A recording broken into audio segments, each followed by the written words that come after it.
Are you guys ready for the Nintendo Prime Podcast? Episode 9. Hey everyone, welcome to the Nintendo Prime Podcast. How are you guys doing? Hopefully everything is working. Welcome to a little bit of an introduction to our E3 set. It is not complete. There is one item coming for the set. We're not done yet. There's also some different things that'll happen during E3 that you'll notice every single day. I'm not going to say what it is because it's a surprise. This is just a teaser. This is a little teaser, and I know it's not perfect. We know the line up there. You can see part of the white wall. It is what it is. We'll get this stuff sorted out as we get to E3, but we're excited that all this stuff has arrived and things are working as intended. So let's just get right into episode 9 of the Nintendo Prime Podcast by first introducing our special guest who is located behind my big fat head, Mr. GameOverJesse. How's it going? I am great. Thank you so much for inviting me on here again. It's great to be back on. No problem, man. And obviously to my left, your guys' right, is Mr. Eric Moore. Hello. And I am Nintendo Prime himself. Or maybe, if you watch my other live streams, I get in fights with Nintendo Primes. I'm Nathaniel Ruffle-Jans. Nintendo Prime's that logo right there, and I'm going to smack him around a little bit tonight if I have to. Hopefully things don't go that bad. Tonight we're going to be talking about Skyward Sword HD. Get some new Amiibo announced, some functionality with that Amiibo announced. That's stirring up a little controversy with some people, kind of reminding everyone what Nintendo said Amiibo is, that I don't necessarily agree with, but that is what it is. And then we obviously are going to talk a little bit about Zelda 35th anniversary and what we expect or don't expect to happen at E3 2021, specifically just about Zelda. So kind of look at this as, it's kind of like the all Zelda cast right now before E3. And I'll let you guys know we have guests lined up now all the way up to E3. Next week, we're going to have Rule 2 review on the podcast. The week after that, we're going to have 5J Gaming on. You guys, only the old school members are going to remember who 5J is. You guys are in for a special treat that week on June 2nd. Hopefully, Eric's here for that. Kind of up in the air if he's going to be here or not. If he's not, I think I actually have another guest coming on as well that I don't remember who it was. Maybe it was Andre again. I have no idea. There was somebody. I got to go through my messages and remember. But I know for sure 5J because he was going to be my backup host. And then just if Eric's here, cool. We're just going to have 4 people here. Right. And we have a special setup for 4 people. It's really crazy, but I'm really excited about it. We will need to make sure that other computer's working to make it work, though. Yeah. And on top of that, the June 2nd, I didn't tell Eric this yet, we are moving the podcast on the week of E3 to June 2nd instead of on that Wednesday because we have a special guest coming on. Camelot 331 is coming on, and that's the only day that we can make it. So we're just going to make it happen. If you can't be here that day, it's okay. No, on the day that I was normally possibly going to be out? No, sorry, the following week, June 8th. Oh, June 8th. Yeah, I should be here for that. Yeah, for June 8th. So that's our special, June 2nd is this is what happens. I get all confuddled. This is why there's going to be like a sheet or a little graphic I'm going to be putting out later that has all of our guests up to E3, has our guests during E3, and obviously has our E3 schedule once the actual E3 schedule's announced so I can schedule my stuff within the actual schedule. Yeah. It is what it is. Right. No, I just have some work possible conflicts on the 2nd, so. Happens. Yeah. It's called a job. Yeah, right. Got bills to pay. YouTube doesn't pay nearly enough to pay Eric. Wish it did. I wish it made enough to pay me. I feel like with all the giveaways I do, the thing makes no money. But that's okay. We got a new member, by the way, who joined the podcast. Thank you so much. If you're watching live, we do this podcast live. Listen to the audio version. It's available everywhere podcasts can be heard. We appreciate it if you go on your local favorite podcast place, whether it's Spotify, whether it's, iTunes or the Google podcast app or whatever, and give us a review. Whether you like it or hate it, we appreciate the feedback. Drop reviews. It also helps our podcast get discovered if you do enjoy it. All right. So, shout out to DragonChi26 for becoming a champion. Welcome to becoming a member of the Nintendo Pride Board of Governors. All right, let's get into the topics here, starting with the news of the last 24 hours, I'd say, and that's Skyward Sword. So, Skyward Sword HD is coming. There's kind of now a double controversy happening with this game. The first one is people thinking it's overpriced. That's been happening since the announcement of the game. Everyone thinks it's overpriced, or a lot of people think it's overpriced anyways. And then on top of that, we just got new Skyward Sword Amiibo announced, which, by the way, looks pretty good, doesn't it, guys? Like, does it not look sick? Yeah, it looks really good. I mean, it looks like it's one of the more complex Amiibos, which is why it's $25. Some people aren't happy about that price, but it's a lot more complex Amiibo than the standard ones. So we've seen Nintendo do different price points with Amiibo when they're more complicated. So 2 characters on one Amiibo, what I would say is more complicated than your average Amiibo. So the price point at $25 just for the Amiibo itself doesn't really bother me. Does it bother you guys? Just the base price, not considering anything else. Mm, Ooh, no, there we it, go. it doesn't bother me. No, No, I'm good with it. I mean, you gotta remember, we've seen like what the giant yarn Yoshi one that was huge. That was really expensive. So Yeah, they've had bigger ones. This just and shows my the big Guardian amiibo for Breath of the Wild. yeah Yep, that yeah one's the good Guardian. too. This just shows my ignorance. But what's the normal prices of Amiibo? Like Generally. anywhere from 12 Like- to 15, Okay, so another $10 for no. and it's got 2 characters on. it. Right. That's yeah. I mean, I could say maybe a little bit. I could say maybe I 20. actually have right here. So if you guys can see this, Yeah. it's Yep. $16 for Daruk. And Right as now. I've just Current price. as I was saying that, I looked over and I saw the Banjo Kazooie one, and it was $16 for that. $16 So for the Banjo Kazooie one. yeah. So anywhere between right around $10. I would have thought more about 5 to 8, but it's not terrible. Yeah, I mean, here's the thing. They don't make a lot of new Amiibo that's not Smash Bros. Related anymore. So I'm fine with the price. Like, as just a pure collector, like who likes Amiibo and wants all the Zelda Amiibo, I mean, $25 Skyward. I'm just happy it exists, right? We didn't have Amiibo back when Skyward Sword came out, so they have one at all. I'm also we'll get into the functionality of it in a moment, because I think that's where some people have issues with the Amiibo and have issues with the price point of the Amiibo, because of the functionality it adds. But I think just the base price of $25. We've seen so many variants in prices for different Amiibo over the years. I don't think that's a problem. And we'll get into the price of Skyward Sword in a bit, because I feel like we haven't really had the full debate on Skyward Sword HD's price. So we'll flesh that out, because I feel like this Amiibo is kind of bringing the price point of Skyward Sword HD back up again. Because if I believe it was $50 at launch, but $60 with the gold Wiimote back in the day. Pretty sure that was the Wii pricing. I think it came with a soundtrack as well. Yeah, soundtrack. Yeah, so like that was $60, and now we don't get either of those things. That would And be they're cool to they're still selling you get a gold and they're Wiimote. selling you the special Joy-Cons separately. Yeah. So like it's kind of Twilight one of the. Princess. Sorry, No, go on. Twilight Princess. What I was about? gonna say Twilight Princess HD. It was $50 for its base, and then $60 for the combo that came with the Wolf Link amiibo.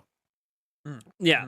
So like what they did with prior ones is they gave you more for spending the full fat 60, and they charged 50. Today, Yeah. they're charging 60 for Skyward Sword. Now we'll get into that in a moment, because what makes this really interesting is because if you're going to charge 60, you expect a lot of changes or new content, and there very well could be. We have to remember it comes out July 16th. We got something new announced in the last 24 hours that requires the Amiibo, but who knows what else is different. Now we know in the base $60 price, we get the full game, which is more than you can say for Final Fantasy VII Remake, but we won't go down that path again. We did that Yeah, last we week. did that last week. But you can get 60 FPS, you get 1080p, or 720p in handheld. You can use motion controls just like the original game, or you can now use standard controls. So that could be considered a quality of life improvement for some people that prefer that. So there's that. Okay, there's that on the surface. Now we have the Amiibo. So announced along with the Skyward Sword Amiibo is what it does in the game, because if people paid attention, I think we talked about it briefly on the official website. It listed Amiibo Support, which we didn't know what that meant because the original game didn't have Amiibo Support, and lots of speculations over what happened with Twilight Princess HD, Wind Waker, what happened with obviously Breath of the Wild. What are they going to do with Amiibo? Well, with the Skyward Sword Amiibo, they are enabling basically a teleport in the game, that you could teleport from anywhere on the ground back up to the sky And then if you're in the sky and you scan the amiibo, you could teleport back to the last point you teleported at from the ground. Now, this is notable because in the game, it is set up where there's only certain points on the ground that you can go back up to the sky. Now, admittedly, there's quite a few of these points. I went back through some of my old footage of the game and I realized, okay, there's quite a few points to actually get back up to the sky. Not a ton of points in the sky to get back to the ground, though. There's 4. That's not very many. And that is how the design of the game is. So for everyone that says, well, there's so many points on the ground, but there isn't in the sky.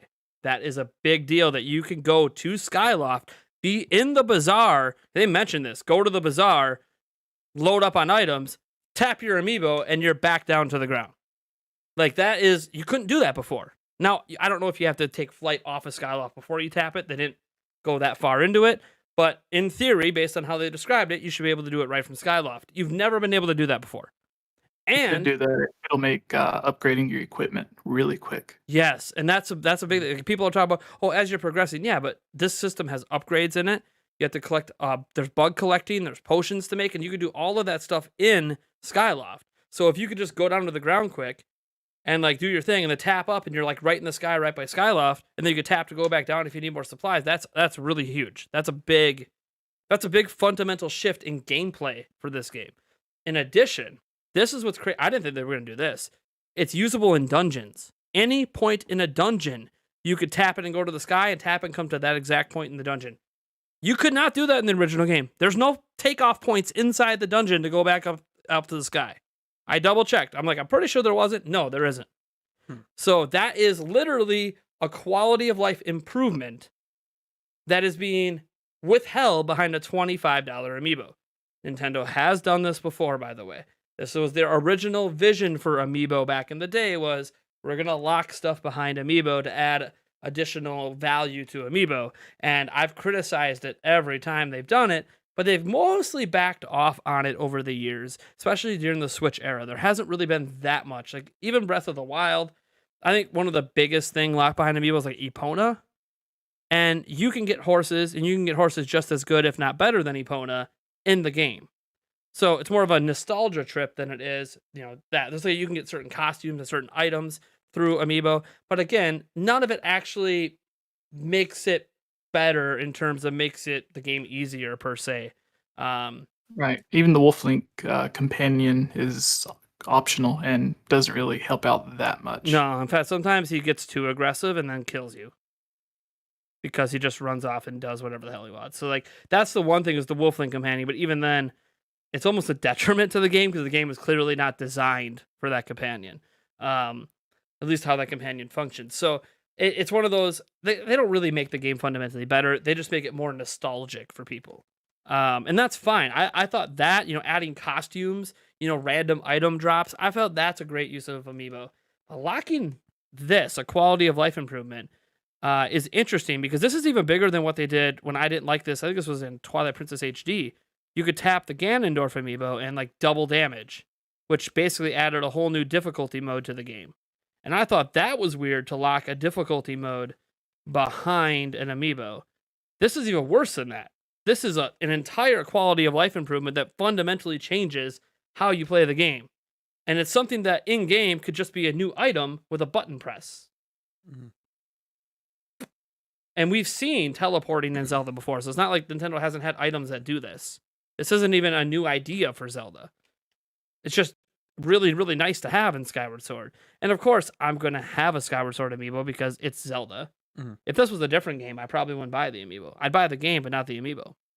And yeah, we'll be giving away some of these, at least one, maybe 2 of them or so during E3, because these things are be hard to get. And I think that's the other thing on top of it is this quality of life improvement slot behind a $25 amiibo that is going to be sold out at launch, guaranteed, because everything these days is sold out at launch. Scalpers are going to be scalping the hell out of it. Now knowing there's a quality of life thing behind it, that makes the amiibo more valuable. So even more likely to be scalped. And a lot of legit consumers are going to have a very hard time getting their hands on this quality of life improvement, even if they were willing to pay $25. And now some people are going to say, well, go buy one of those cheap, empty card things and illegally put scanner chips on it and do all. Yes, of course, there's workarounds to all the Amiibo. That's besides the point. Those are unofficial and technically breaks the TOS of Amiibo. There's actually been, Nintendo's already legally taken out a bunch of places that were selling things that preloaded Amiibo on these like cards and preloaded them on different coins. That Nintendo's been going after these companies because it completely breaks TOS. These what people are doing is technically not legal, but they're doing it because it's so impossible. There's limited runs of Amiibo, so Amiibos don't stay in print forever. And then on top of it, some of them are just impossible to get. Like this one's going to be so hard to get if you don't get a pre-order in. I'm basically, there's the criticism of this is $85 to get the full functionality of the game.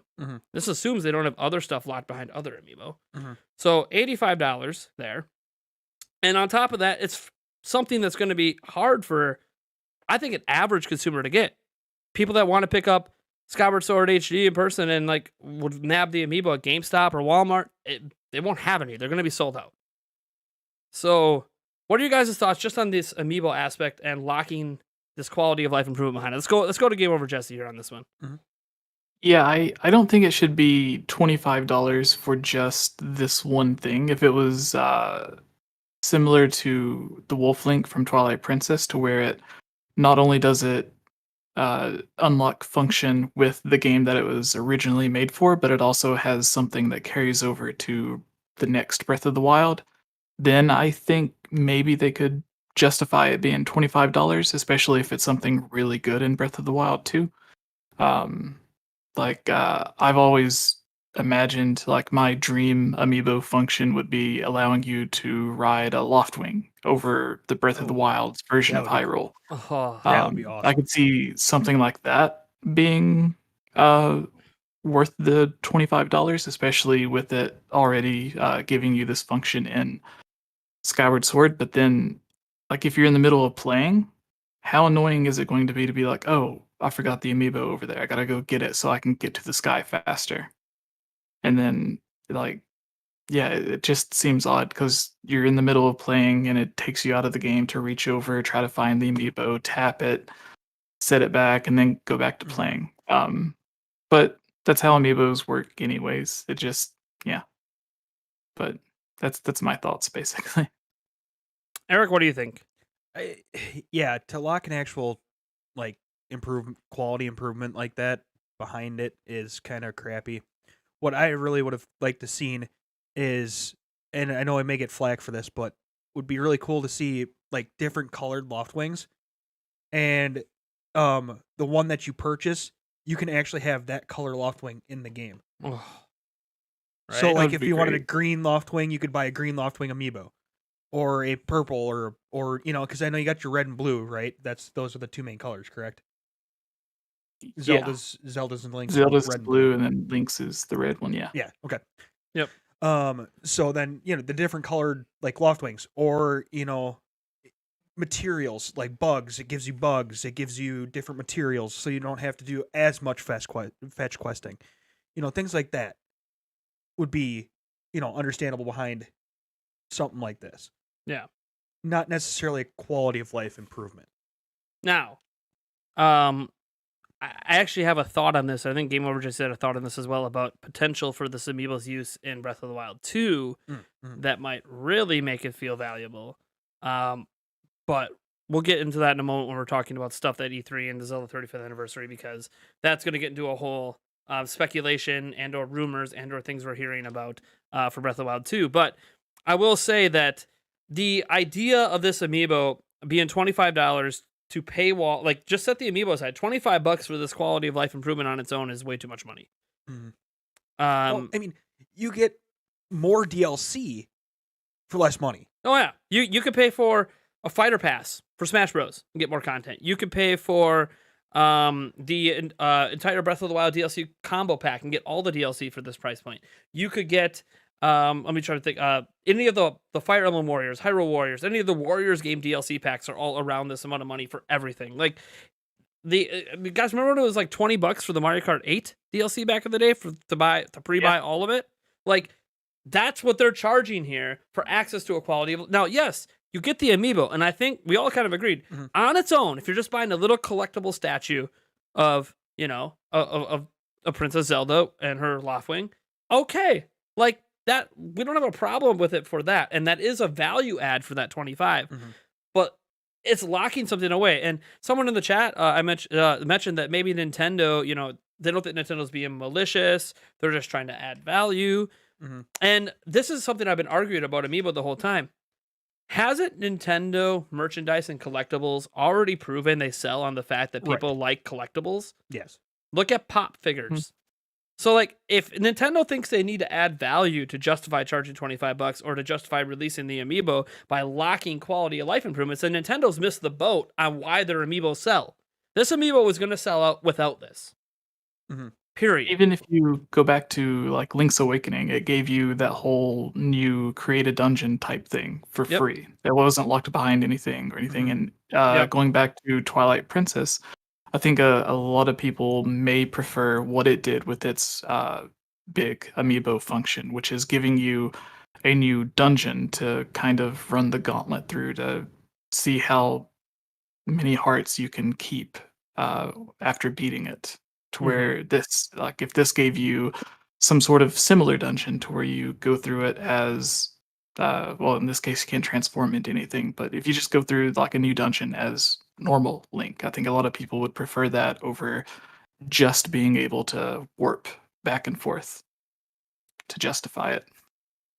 Yeah, I honestly think they're pushing the envelope here, and it's good to have backlash because we always think that Nintendo doesn't listen. Like Reggie infamously said, we don't listen to any of your feedback anyway, so what's the point? He didn't say it that bluntly, but he was like very much like, you fans can say what they want, we just don't listen to them. And I mean, it was very interesting when he said that, but they had a similar issue with a feature in Mario Maker 2 that was kind of locked away behind something, and fans backlash, and they finally unlocked it in the base game. So fan backlash has proven with Nintendo that if there's enough people saying that this should not be locked behind, especially with how hard this thing's going to be to buy, then Nintendo might go back on it and toss it in a future update to the game. And with you talking about quality of life improvements, they went back and added the better version of online multiplayer to Super Mario Party for free. Yep. They didn't release a new amiibo that would unlock it. It was just a free download. Right. Yep. But that there is some speculation that could be leading into another Mario Party game, though, right? At least that's our thoughts. Well, yeah, there's rumors out there about a new Mario Party and how this might have been, the online might have been a test for the new game, and we'll see. Hopefully, and it may not be because I'm just saying it just may not be because of backlash. There is possible. Well, that particular one, but Mario Maker 2 was clearly from backlash. But to a certain extent, though, Reggie is kind of right. I mean, Nintendo, they generally make their money, and could they probably make more money? Possibly, but they do all right. So, when they do something, do they really have to listen to the fans? I mean, it's nice when they do, but they're going to make their money. Well, yeah, they absolutely don't have to. So that's no, go on. I was going to say, well, that's kind of the thing is like, if they pay attention to a certain number of people, for every 1,000 people that like something, there's 1,000 more that don't like it. Or if you see a bunch of people that don't like something, then maybe that's just like a giant vocal minority to where they're talking about it, but everyone that's okay and fine with it sees no reason to mention it. So then the only thing you see is the negative stuff when 90% of the people actually like the thing. So it's... Let's get into what makes this more upsetting, I suppose, right? There's a reason that people are more upset about this than maybe prior times. If you guys remember, there was an entire thing locked behind in Metroid Samus Returns that pissed people off. That was they locked an entire mode in the game. It was ridiculous. And here's the thing. What makes people wonder about this, because this is such a fundamental quality of life improvement for collecting. It's a quality of life improvement for crafting in the game and gear upgrades, fundamental quality update in terms of, making dungeon running a bit easier. If you're running low on stuff, typically, hey, you're in a dungeon, you're running low, you got to kind of push through because it's a pain in the butt to backtrack and get out of here and go all Playing the the way Skyward back. Sword dungeons. Yeah. Yeah. Yeah. So like what makes it, I think, more upsetting for people right now is, as far as we're aware, as of today, there is no fundamental changes within the game to the game itself that makes it better beyond doubling frame rate, up in the resolution, and then making the controls adaptable to the current controls on Switch. Which are, sure, those are great changes, but they don't add anything to the game itself. There's not new content. You think about prior games, they added new stuff. Even in the Wind Waker, which I feel like may have had the most minimal content additions. In fact, you can argue it removed content because they got rid of the Tingle Tuner and all the quests behind that. But at least they did add like message bottles and other things in the game that, they added technically a first person mode that wasn't originally part of the game. Not very many people are aware there's a first person mode, surprisingly. I'm actually shocked every day more and more people that play the Wind Waker HD didn't realize there's a first person mode because they've never really had that in a Zelda game before. It's a limited first person mode, by the way. It's not, you can't just run around freely. Maybe you can. It's been a little bit since I've tried it out. I wasn't a fan of it, but I've also always played Zelda a certain way. But they at least did experiment with a few things there, and the quick sale, of course, that was one of the biggest quality of life improvement upgrades to that game. Right now, we don't know of any new content, any improvements, any significant upgrades that we couldn't already get for free on an emulator, other than them upping the price to $60. So you have that $60 price point when prior ones were $50. When you paid $60, you got extra stuff. So that already doesn't look very good. It feels like they're taking advantage of the Switch being popular. The Wii U wasn't, the Switch is. So let's take advantage of that popularity and Zelda's current popularity.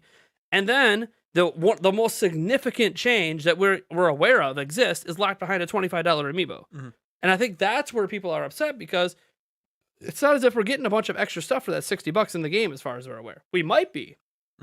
Plenty of time to announce it. But as of today, we know of nothing new in Skyward Sword. If you play Skyward Sword HD, it's fundamentally the same game as you played on Wii.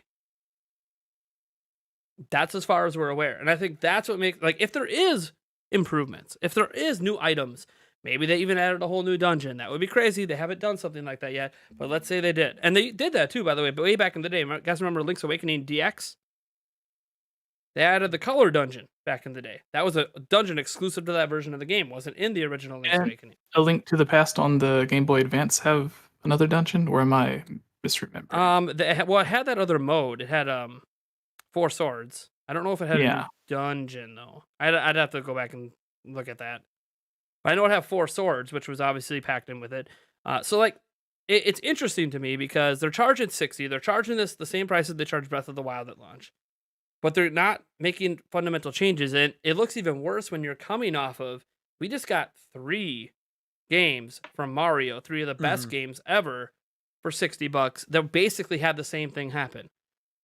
They didn't up the frame rates, but they did up resolution and they did adjust controls where they needed to. Like Galaxy in particular had to have some of their controls changed to work with traditional controls.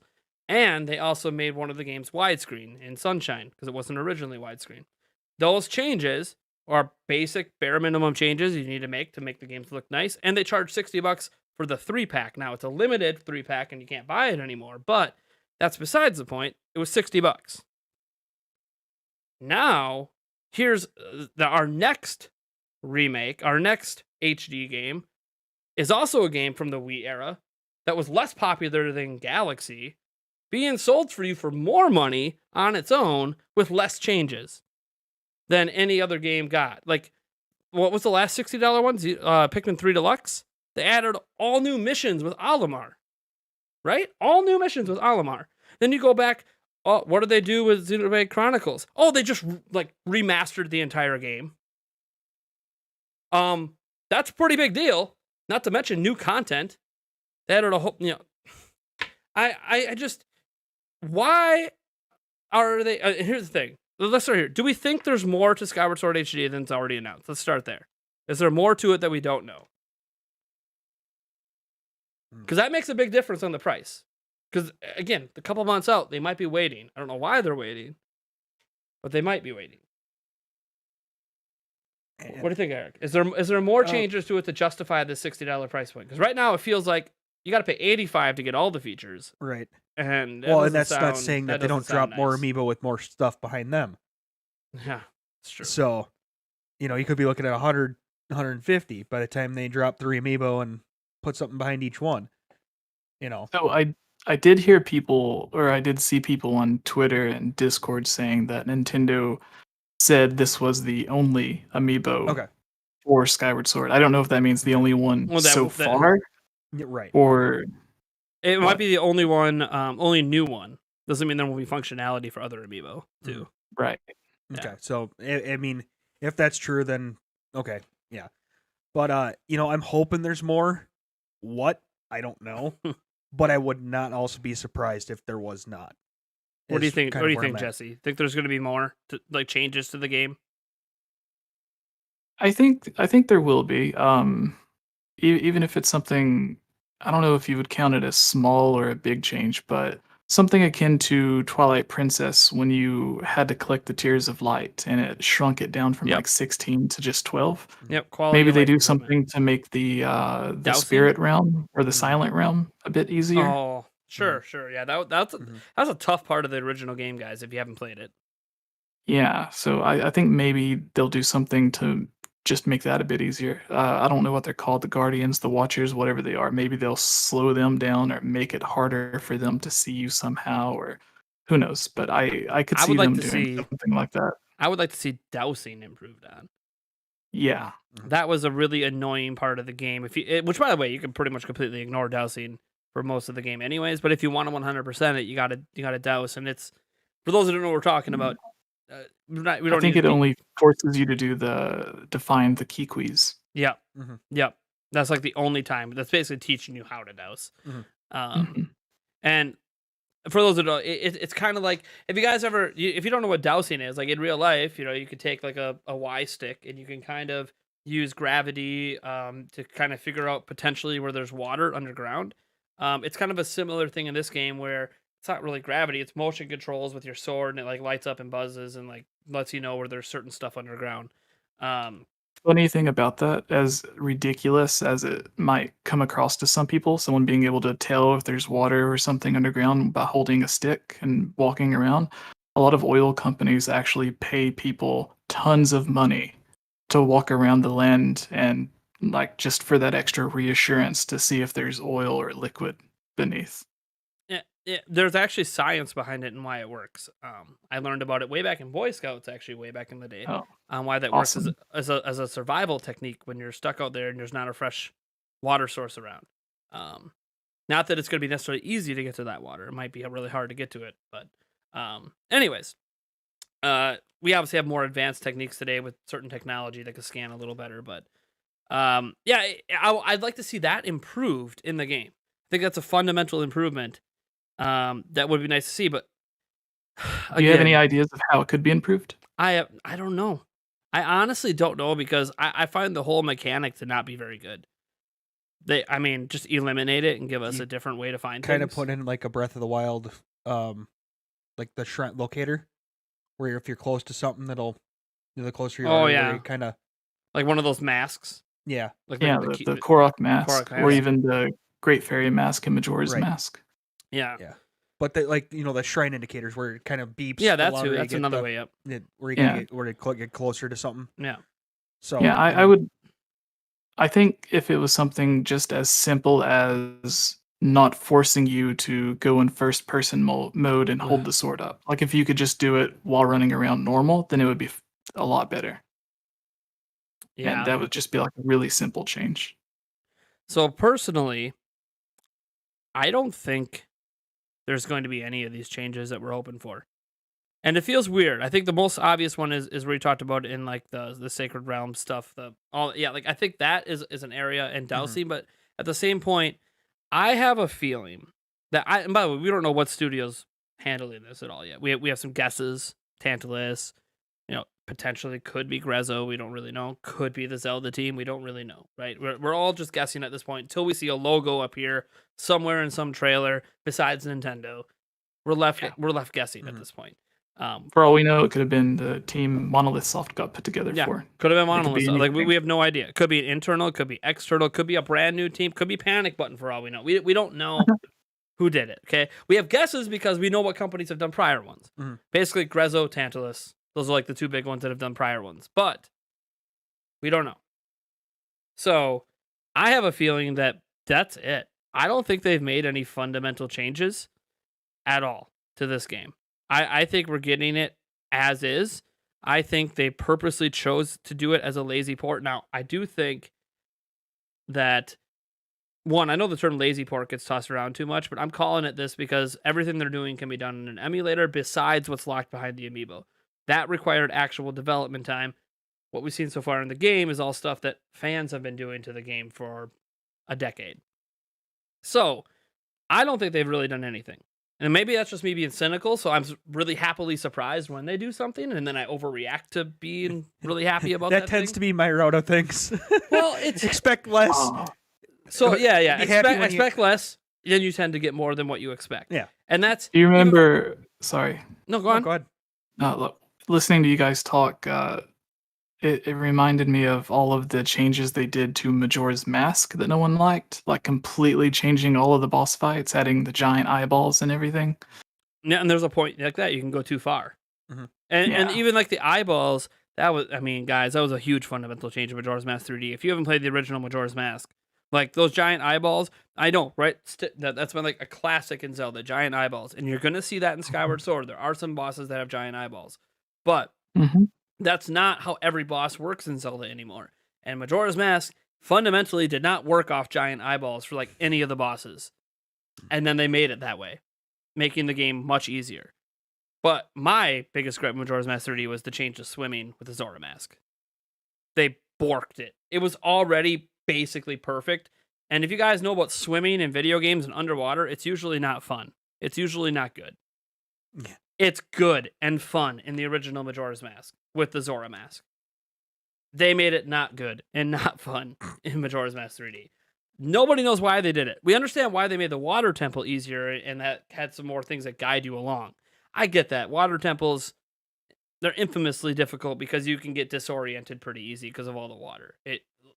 Things start to look very samey, especially when you have to go underwater. But this, I didn't mind that, but the changes to actual swimming, I never understood why they did that. Now, since I don't think they're going to make any changes, it does make me think, some people are going to be out there, well, okay, Nate, so you're complaining about the amiibo price and having stuff locked behind it. You're complaining about the price of Skyward Sword HD. All right, are you going to do what you should do and not buy it? Yeah, right. I'm going to buy it now. I'm going to buy it day one. I'm going to be streaming it on this channel. So, like, here's the I'll problem. probably be buying too.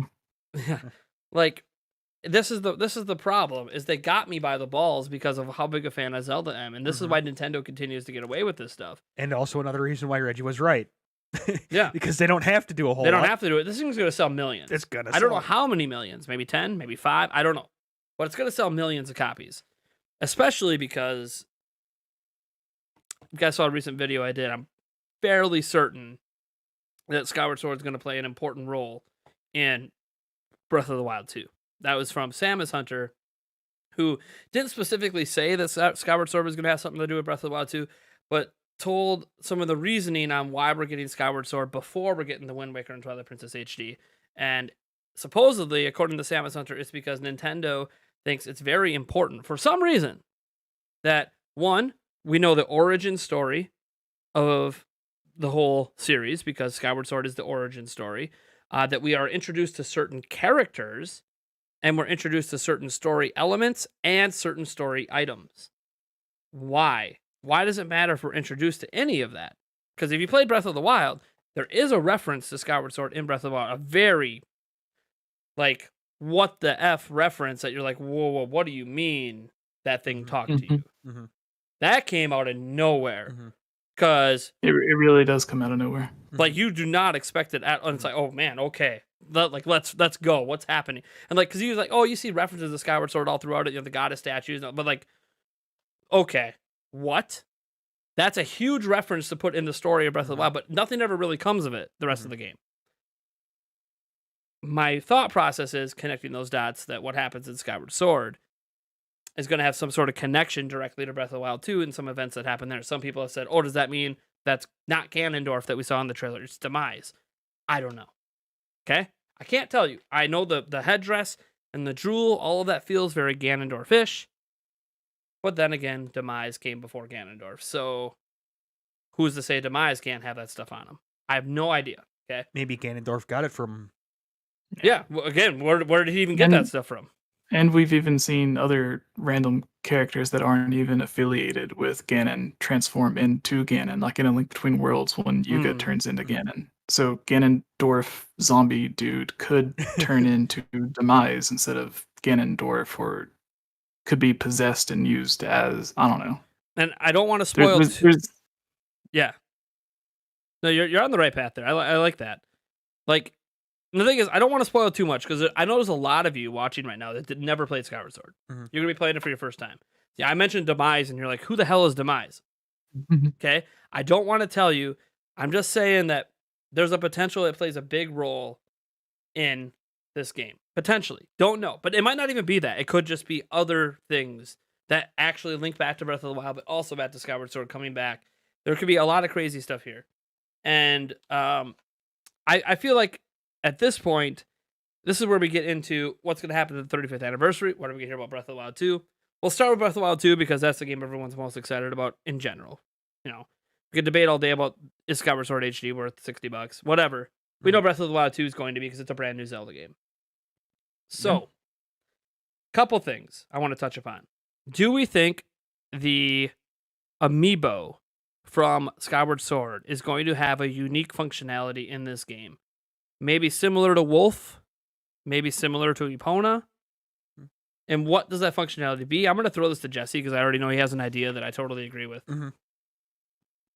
Oh yeah, we touched on it a little bit earlier, but the Loftwing Amiibo, since the very beginning when we were all, just imagining what Skyward Sword HD could be before it was officially announced and what possible Amiibo functions could come, because Twilight Princess HD had such, whenever they first mentioned it, it had such amazing potential. Oh, you get Wolf Link here. And a lot of people remember when Breath of the Wild was first mentioned, they said they didn't want you to think of it as a multiplayer game. So then some people were thinking, could you play along as Wolf Link while the other person plays as Link? But that's getting a bit off topic. But just the potential there. If you take that potential and you bring it to Skyward Sword HD and Breath of the Wild 2, then if it allows you to get a Loftwing, or maybe there's already Loftwings, but it unlocks the Crimson Loftwing that belongs to Link, that's supposed to be really rare and special, because I think the original hero had a Crimson Loftwing or something like that, and maybe, who knows, like, that's just my dream fantasy crossover function between those two games with the Loftwing Amiibo. And I really like the idea that you mentioned earlier about having the multicolored the multicolored Loftwing, kind of like how they had the multicolored Yoshi Amiibo as well. Yeah, and obviously in that dream scenario, that kind of infers there's flight in Breath of the Wild 2, which we have gliding already in Breath of the Wild 1. So is it technically there is flight, by the way, with an abuse of mechanics in Breath of the Wild 1. And there's even the part where you're sailing across with not Rivali, but Teba, whatever his name is, to get to the Divine Beast. Yeah, so there's already a close enough to flight thing to example. And some people have, wouldn't flight break the game? I don't know that it would really break the game. I know that you could argue if, it breaks climbing, right? Because you could fly. They could put in some limitations or something. Like you have to jump off a high cliff for flight to happen. Like you can't just take off with a bird in the middle of a field. You have to be on higher ground. That could be a thing. So then that forces you to still have to climb. Maybe flight's only usable in certain situations, certain areas. Maybe there's a whole sky world that's going on that we don't even know about, and that's where all the flight is. There's a whole bunch of different ways they can introduce flight. It doesn't have to be with Loftwings. It could be through a different mechanic, but then Loftwing is a bonus way to fly if you have the Amiibo. The idea that I thought of to kind of limit the whole, it takes the fun out of exploration, is one, you've already explored 99% of Hyrule except for what's already going to be changed. And they could make it to where, like Epona in Ocarina of Time, she acted like she was too scared to cross the bridge to go into Hyrule, or too scared to go into the Lost Woods or Kokiri Forest. So it could be to where the Loft Wing just turns around if you get to an area that you're not supposed to go to yet, or an area that's not been explored or unlocked on your map, like when you use the Sheikah Towers. So it could be something like that. Yeah, and for people wondering, well, you mean, what about flight? There is rumors galore, or speculation, I guess, not rumors, speculation that in that reveal trailer for Breath of the Wild 2, that potentially Hyrule Castle is about to go skyward. We don't know if it's going under. We don't know if it's going up. It's moving. That's what we know. Yeah. And And it it's moves. the It moves in a concept way that reminds people of an event in Skyward Sword, which is why people think it might be going up. And if it's going up, Yeah. what's the chance we're going up to? How else are you gonna get there? So that's another A reason why some beanstalk? people think flight is going to be involved in some way, potentially to return to Loft Wings. So we'll see. We'll see what happens with No. that. I think that's a very No. that would be nice added functionality if it you could still fly in the game, but this is just an additional way to fly. Yeah. Mm. No, I like mate. that. No loft wings, only giant cannons. Only Yes, giant only cannons. giant cannons. Oh my gosh, that Yes. reminds me of what, Secret of Mana? Where they travel across the map shooting you out of cannons. No. Mario 64. Mario 64 too, yeah. Hey, jump in the cannon, Well, shoot hey, yourself, and fly I'm across. sorry. I played a game that predated Mario 64. My Yeah, bad. no, I know. Am I too old school Yes. for you guys? God. My second favorite game of all time is cannon travel. Come on. You literally Isn't hop there your a boat Zelda into game that had a cannon. giant beanstalk though? Yeah, Beanstalk. Well, yeah. There probably was. There's probably been several games. Maybe Minish Cap. Wow, everything in Minish Cap felt giant though. Oh, That was kinda bring cool. back the magic beans from Ocarina of Time and Majora's Mask. Oh, with there there we you with go. that be That's the how, you, way- that's how you get to. That's how you get up there. Little Yeah. elevator Beanstalk. ride on a leaf. Have a good Yep. day. Yep. There. I was only joking, but this actually could work. Someone's gonna be like, "Look, the same mechanics from Breath of the Wild there, are right? Okay, cool. Oh, do we have an ability that's kind of like magnesis? Okay, cool. Do we have Atroc balloons? So cool. You guys fly with a new method. Right? I'm breaking mechanics and flying my own way. I'm taking a one of those carts, one of those little coal carts, all the way up to the sky. Mine cart to the sky. Yeah. Mine cart. Yeah, that's right. Yeah. Slabs of metal with the minecart on top of it. Yes. Yep. So besides that wishful thinking functionality, I obviously think it'll drop Skyward Sword outfits Mhm. and random items, just For like all sure. the other amiibos. But this is like in a dream scenario where there happens to be flight. I mean, it makes a lot of sense. Bring Loft Wings back like you brought Epona back. Mhm. Maybe there are Loft Wings, but it brings Link's Loft Wing. Right? But then again, is this going to be another functionality again that we're going to be complaining about because it's locked behind a damn amiibo? I don't care. Okay, so as long as you can already fly in the game, I'm not going to complain because it's not replacing what the game does. Right. It's just like a neat reference, like Epona. Right. You don't need Epona in the game. Right. Yeah, if they go that route, then yes. There's other horses. You're fine. But it's neat to have that reference in the game. Right. Oh, I have Epona, that horse I remember. So yeah, maybe like Jesse said, it unlocks the Crimson. Yeah, so I said, like, what if Loft Wings are actually already there? Yes. Which would make sense. And again, that would be a huge Skyward Mhm. Sword thing. And then here you go. You just get Link's old Crimson one. Because Right. that was a Yes, unique yes. Loft Wing. Okay, that'll work then. God, Yes. I feel like Even- spoiling too much of this game. Even if Breath of the Wild 2, like the base game didn't have the Loft Wing, but then the DLC pack, like the Champions Ballad and everything, had Right. a Loft Wing at part of it, just like the original Breath of the Wild had the Master Cycle Mhm. in the Champions Ballad. Even something akin to that, to where you don't necessarily have to buy this amiibo, that even if you have the money to go get it and you're willing to buy it, you may not be able to find it anywhere. So even if you can't do that, then you could still purchase it as part of this larger Mhm. a DLC pack. Also, guys, they put the Master Cycle in Zelda officially. It's canon. So anything's possible at this point. A Master I Cycle, expect to fly a plane this next game. Master Cycle Yeah. amiibo. Dude, can you imagine That's- can you imagine dog fights? Oh, Dog fights in Zelda? hey, That'd Yeah. be sick. on Loft Wings. That- No, the Loft Wings are all The- angry, so you're shooting the Loft Wings Oh, from God. your Oh man, imagine them just rushing after you like the cuckoos. Oh my god, the cuckoos. Oh man. Oh man. Direct Another descendants thing of each is other. with the master cycle. That's another thing that I bring up when someone mentions that a Loftwing would completely take away exploration. It's like Yeah. one, Nintendo already lets you warp anywhere that you've already been to by going to Mhm. the Sheikah Towers. Two, in the DLC, they give you the Master Cycle to let you just speed through everything. And three, it gives you an item to where you can literally place it anywhere you want to constantly go back and forth to any specific location. If those don't take away Right. exploration, then I don't know what does. Yeah, and guys, there's stamina in the game. They could have, like, if you think about the horses, right? You can only hit them so many times before they slow way down. It's possible that, hey, Loftwings could have stamina too and can only fly for a certain amount of time, Mhm. and then they have to Mhm. land.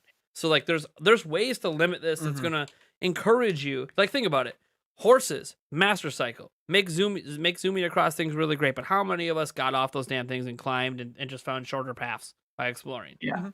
That's still going to be a thing just because you can fly for a little bit, and there could even be a cooldown, right? Like, maybe don't break the Loftwing, but have That's it, actually like, a really you can't good use it idea. for 5 minutes, right? Like, Yeah. there's 5 minute periods where, okay, you were flying for 5, now you're done for But 5. but they have to make sure that they absolutely scream that it's available. Like, they did with the champions powers in Those the champions Breath of the Wild. powers. Yeah. They have to absolutely yell at you that it is ready to go. Well, Blah blah blah. going is off ready to go. Yeah. going off of what Nate mentioned, being able to limit it, similar to the horse, even if it gives you just three, I don't know what to call it, like flaps of Yeah, the 3 wings or flaps, whatever, yep. then maybe it takes off and gets as high as Rivali's scale would normally get you, and then it'll glide downward just like Mhm. the normal paraglider does. But every time you press the button, it flaps the wing and makes it go up higher. That way you can use it to fly around, but you're only going to be flying for like So maybe far. 30, 45 seconds at the Yeah. most.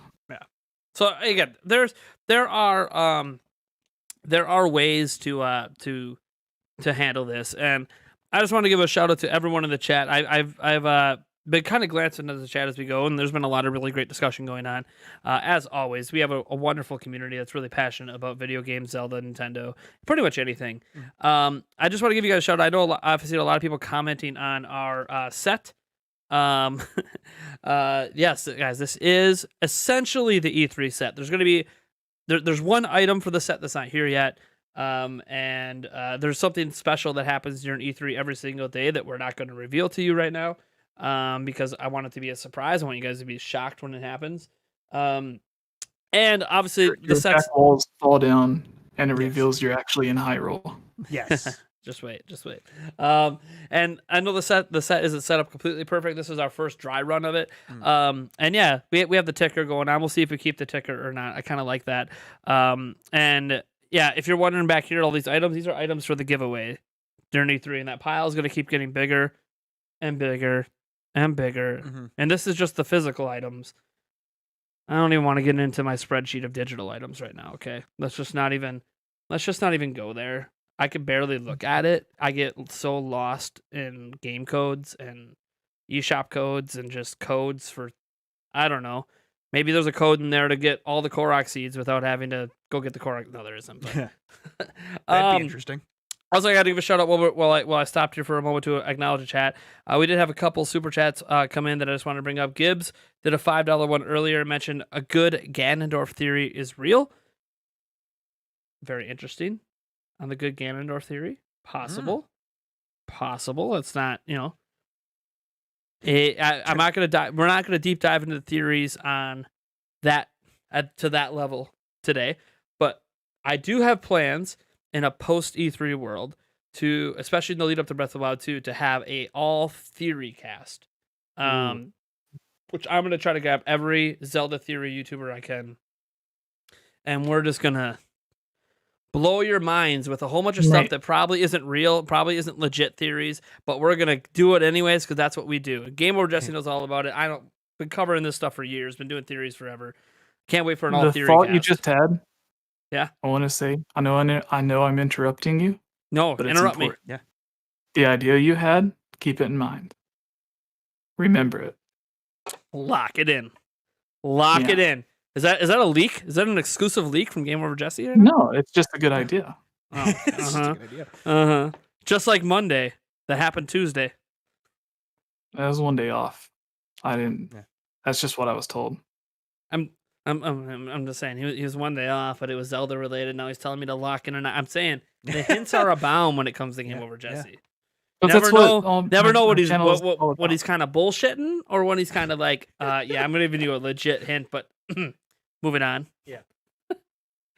We also had a super chat come in from Taker610 for $5, who said, "You have to refuel the loft wing like the Master Cycle. Here are some ancient screws. Yummy, yummy. Beam-based dishes provide extra jet-like thrust.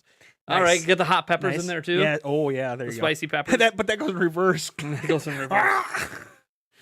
And Eric asked, thank you for the $5 as well. I'll get to your comment in a moment because we need to now talk about overall Zelda 35th anniversary stuff.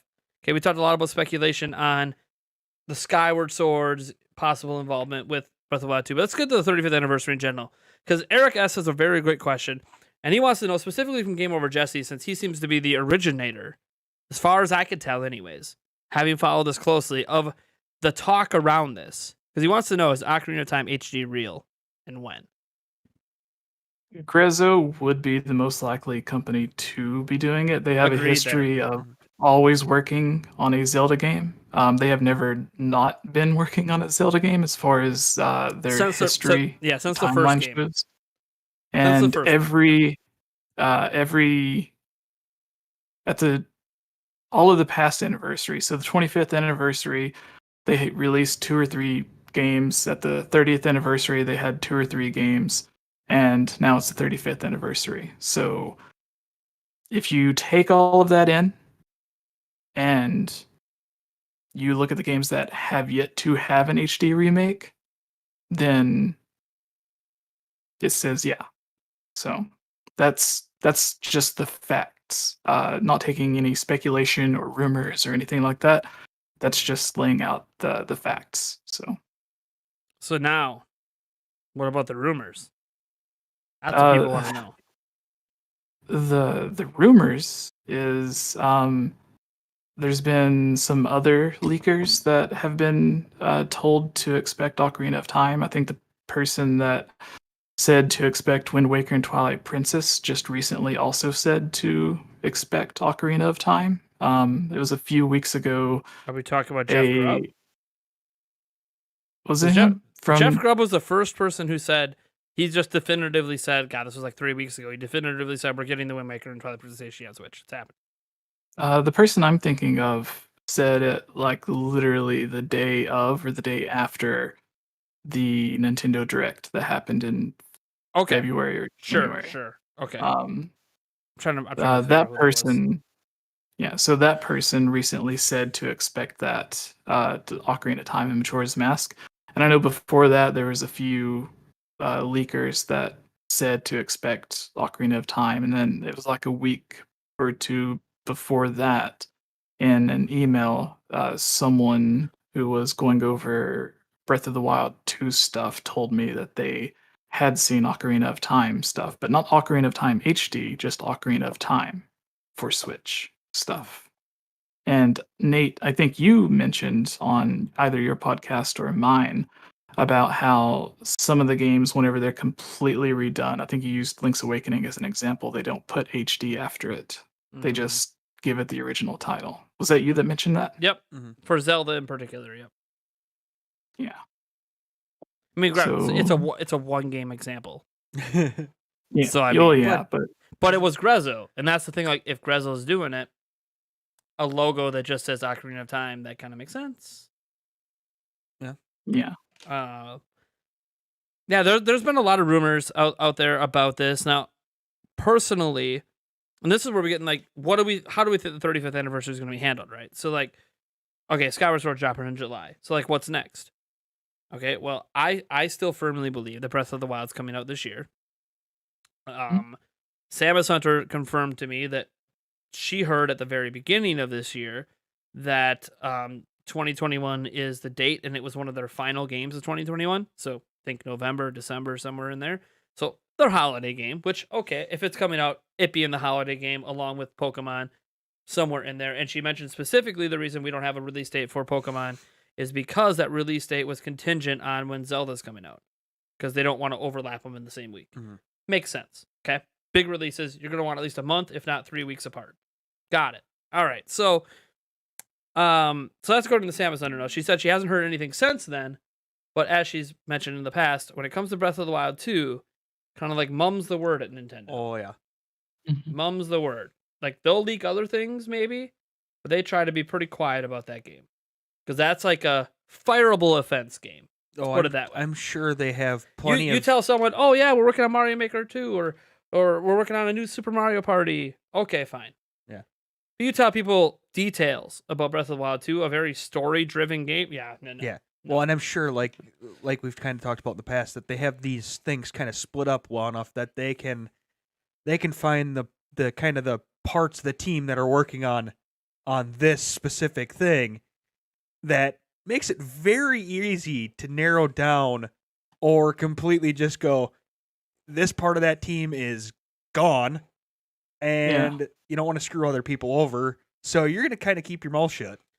Well, my thought process is, too, if you think about all the leaks, all the rumors we've had over the last couple of months, because there's been a lot, none of them have been like necessarily story details or about really heavy story-driven games. You think about the Kirby stuff. That's not even a leak. They factually said they're working on a new Kirby game and they're trying to make it the greatest Kirby ever made. Okay, that's factually a thing, but then we don't know really much else, right? We're hearing about Donkey Kong. Don't know anything really about it. Is it 2D? Maybe. Is it 3D? Maybe. There's conflicting reports. Who really knows? Hear about new Mario Party. Hear about a new Mario Kart or Nintendo Kart or whatever it is, some sort of new racing game. Okay. But none of those games are story driven. So like you hear, oh, those exist. Of course they exist. Cool. But Zelda Breath of the Wild 2 is a story driven game. Mm-hmm. It's one of the few Nintendo has where story is a big part of the leaks. And you know, we have had, you know, some probably fake leaks come out that even mention the story. Hello, Breath of the Darkness. Let's just say pretty obvious that that's a fake leak. I don't know that we've ever had a Zelda title officially leaked before. Have we? I'm trying to think back. I'm asking GameOverJesse. I'm trying to go back in my memory. I don't think a title's ever leaked in the history. As far as I can remember, Skyward Sword didn't. No. Twilight Princess didn't. Wind Waker didn't. Majora's Mask didn't. Breath of the Wild did. Ocarina of Time didn't. Yeah, Breath of the Wild didn't. Even on the A Link to the lanyards at Past E3, that was all about Breath of the Wild. They just said The Legend of Zelda. They didn't even let the lanyards create a leak. Mm-hmm. So Um, I've been covering Zelda, guys, for like 20 plus years. Mm-hmm. 20, yeah, because right up almost right up 23 until years. the names, right up until the official names released, A Link to the Past was Zelda 3, Ocarina of Time was Zelda 64, Wind Waker was New Zelda or GameCube, whatever it was. Majora's Mask was Zelda Gaiden or Zelda DD. Mm-hmm. Twilight Princess was they called it The Legend of Zelda. Tentative title was like the official Nice. name Nice. that Nintendo gave, and then Skyward Sword was Zelda Wii, and even that people thought was going to be related to Twilight Princess because the original artwork that had Fi standing to Link's back with him turned around, it was in the Twilight Princess art style, not Skyward Sword. And then yeah, I don't think a title for Zelda has ever leaked. Yeah, so when you hear Correctly. leaks that has the title, be very, very skeptical that it's like 99%. If there's a title in it, it's fake. If there's story details, it's probably fake. The only time I remember even story details really getting out that ended up holding some weight was back when I worked at Zelda Informer. We broke a story about, and again, this has to do with Skyward Sword, so I don't want to spoil the story for you guys. But we broke a story about some of the high school like drama that happens in that game between Zelda, Link, and Groose, and none of that was actually talked about at E3. But we had a person there on the Ooh. show floor that year who got to talk to one of the employees at Nintendo of America and asked him a question out of nowhere, and the employee just literally opened up and told him, "You can't say who I am, but this is like here's some details I know that I've worked on." And it's like that came from a guy working the Nintendo booth, and you're like, a lot of people working Nintendo booths, you're like, okay, those are mostly just people they hire for the You're event. right. They only know about the demo. There are a handful of actual Nintendo But there are employees. actual Nintendo employees in the booth as well. They usually aren't going to be the people you get to interact with, though. Most of the people they hire are male and female models. Yep. Yep. Our friend Holly, who's been on your podcast, right? Yep. Yeah, she has a couple of friends that have been booth people for nice. Nintendo on a few different years. Yep. So Yeah, so this is one of those situations where I feel like, okay, so an actual Nintendo employee that's on the floor, because they are. And if you're wondering who the Nintendo employees are, they're the ones that are walking around in the background not talking to anybody. Because they're the ones kind of making sure people are doing their job. That's basically what they're doing. They're not there to talk to people. But yeah. Or they're we had speedwalking someone to an talk to him, appointment. and people doubted at the time because, again, when story details had never really come out before, people doubted it. The game came out, and like Zelda, that was when Zelda Informer blew up as a website when I was running it. We blew up over that story because nobody else had it, and it turned out we were right, and it gave the site so much credibility. And I'm like, don't ever expect this again. We got super lucky. Yeah, like, right. this doesn't happen, okay? I don't know why. Maybe they were a fan of the website. I have no idea, but we Maybe got they were very planning lucky. on- And I'm guessing that employee may not work at they Nintendo anymore if I had We're to guess. probably planning on quitting within the next 2 weeks. Yeah, maybe. maybe they had a new job on the line and they're like, yeah, we don't really care. Yeah. Don't put my name out there because I Right, don't want to right. be like Just in associated. case 'cause something then I falls might lose my through, new but- job. But Yeah. So that was kind of one of the few times I remember anything ever getting out. Otherwise, it's fun to talk about the title leaks. It's fun to talk about the story leaks. I sometimes do it, and I tell everyone right away, this is like 99.9% fake. Possible it's right, but it's probably not. But it's fun to talk about it because we have a game like Breath of the Wild 2 where we don't know anything or don't know much. I mean, and those entire videos out there, everything we know about Breath of the Wild 2, and it's basically, here's the trailer, and then here's some faint quotes over the years that are so vague, they don't really know what they mean. So, like, we don't really know anything more than what's in the trailer, and then what's in the trailer is still 99% speculation. Yeah. I think the two main E3 quotes from Al Numa and other people was that it was going to be darker than Majora's Mask, the darkest Zelda game. Darkest Zelda and game is one, yep. A lot of the developers took a lot of influence from the new Red Dead Redemption game. And it's like, what does that even mean? Like, Yeah, that game is so different from Zelda. Like, what the hell is that? yeah. Like, what? Are we Yeah, going to have like- realistic footprints in snow now or something that compresses the snow down and stays there the whole game? At least with Breath of the Wild, when he said it took a lot of he took a lot of inspiration from Skyrim, you knew what that meant. Like two adventure RPG-ish games, you can see where Zelda or Breath of the Wild went from Skyward Sword being so linear to being so open like Skyrim. So you get that. But what does Red Dead Redemption what does that Guns? mean? Are they Riding adding around on a gunplay? horse? The only thing I can think of is there's a lot of Western? interviews. Yeah, that exactly. There's a lot of interviews back with Ocarina of Time, with Link getting Epona and Lon Lon Ranch, and then the minigame section where you're shooting all the stuff in the old Kakariko village or whatever. There's a lot of interviews where they talk about how big of a fan of American Westerns Miyamoto is. So that's the only thing that I can think of that relates from Zelda to that. So maybe that means Miyamoto might have a larger role with this game, and he wanted to take inspiration from a Western. Who knows? Yeah. Maybe they introduced guns into Breath of the Wild too. Yeah. I Twilight mean, Princess had a Mario now has bazooka. an arm cannon. Yeah. And In- Twilight in Mario Princess did Plus. have the bazooka. Oh, yeah, can't Yeah. forget that. Yeah. And plus we had that whole Link's crossbow training. So I'm I don't yeah, really yeah. know. like sniper So training. Zelda's 35th anniversary E3. Hmm? What do we think is actually going to get talked about? Are they going to drop everything there? Because if you think about it, when they announced the 35th anniversary of Mario, they gave us everything. They just dropped it all. Mhm. Boom. There's the bombshell. Here's everything you're getting during the 35th anniversary, plus additional merchandise that we're not really going to talk about. You know, we didn't know there was going to be 2 pin set runs. That was kind of a surprise, but that might have been because the first one was so popular, they decided to do a second. Who knows? But for the most part, we knew every game that was coming out, we knew. Right? We You knew. count Mario Golf? No, I don't count Mario Golf as part of it. I think that was just a standard. They were always going to release it this year. It has nothing to do with 35th anniversary.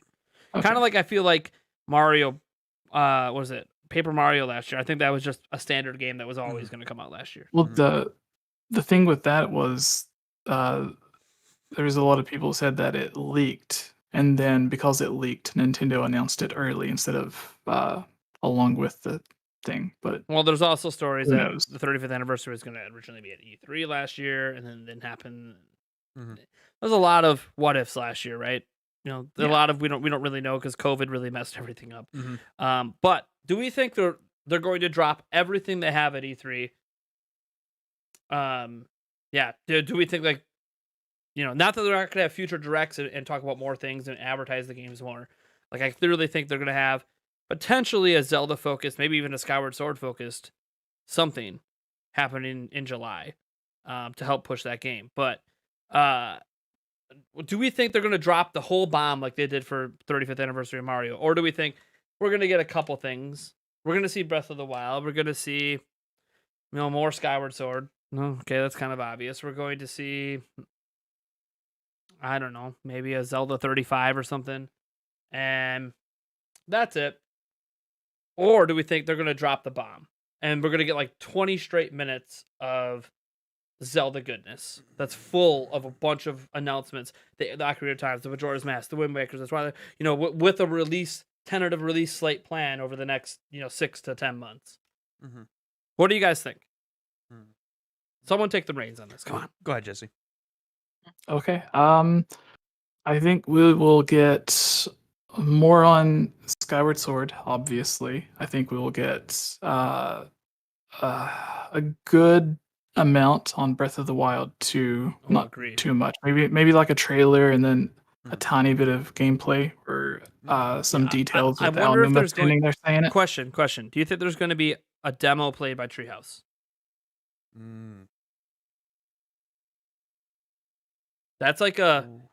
that was a huge thing that pushed the first game. Now, there's no playable demo publicly, but I'm saying, well, They Treehouse. had like 4 hours of that at E3. Yeah, so I'm like, I think we're gonna get more about Breath of the Wild 2 than we've ever gotten, more than just a teaser trailer. But it's kind of like, if they have a playable demo, that's even if just by Treehouse. I mean that alone probably means at least an interview with AJ Anomaly sitting down while they play the demo, Mhm. and that's gonna give us details. I'm just like, do we think they're gonna play the game at E3? I could see it. Because that makes a huge difference in the coverage. Like they could drop a trailer and a few details and then be like, yeah, but we're gonna play it later on Treehouse, and that's where we get the interviews. That's often where we get the nitty gritty, and that's what I find interesting about this E3 is it's not in person, but there's still a media week, and I'm wondering if all the outlets are going to get a chance to interview like Shigeru Miyamoto, EJ Anomaly, and all the rest during that media week to drop those interviews after E3. Because those interviews always are where we get so many details that people don't even pay attention to half the time because they don't realize how many things they actually fundamentally talk about in those interviews during E3. It's so After much. thinking about it, I think there's a good chance they will because Pokemon will kind of stick to their own thing, and other than that, Nintendo doesn't really have any other big games that we to know. talk That we know. about. Yeah, That we know about. All right, go on then. Go on. So Breath of the Wild 2. Okay. Yeah. So Skyward Sword stuff and then Breath of the Wild 2 stuff. One remake or remaster, like Ocarina of Time or whatever, and then maybe after, so we get like a hint at the next remake or remaster, and then after Skyward Sword releases, then you get another direct or announcement, kind of like what they did yesterday with Skyward Sword's Amiibo trailer, or the Age of Calamity, where they just announced it on Twitter, and it'll be for more details on whatever that Ocarina of Time HD or whatever it's going to be is. But then it'll also be the Wind Waker and Twilight Princess or Majora's Mask, and then after Skyward Sword, then like the floodgate will kind of open up, and then it won't be all through this year, but then maybe like 2 remakes or remasters come this year, and then 2 come early next year, like January or February. And that's how I see it.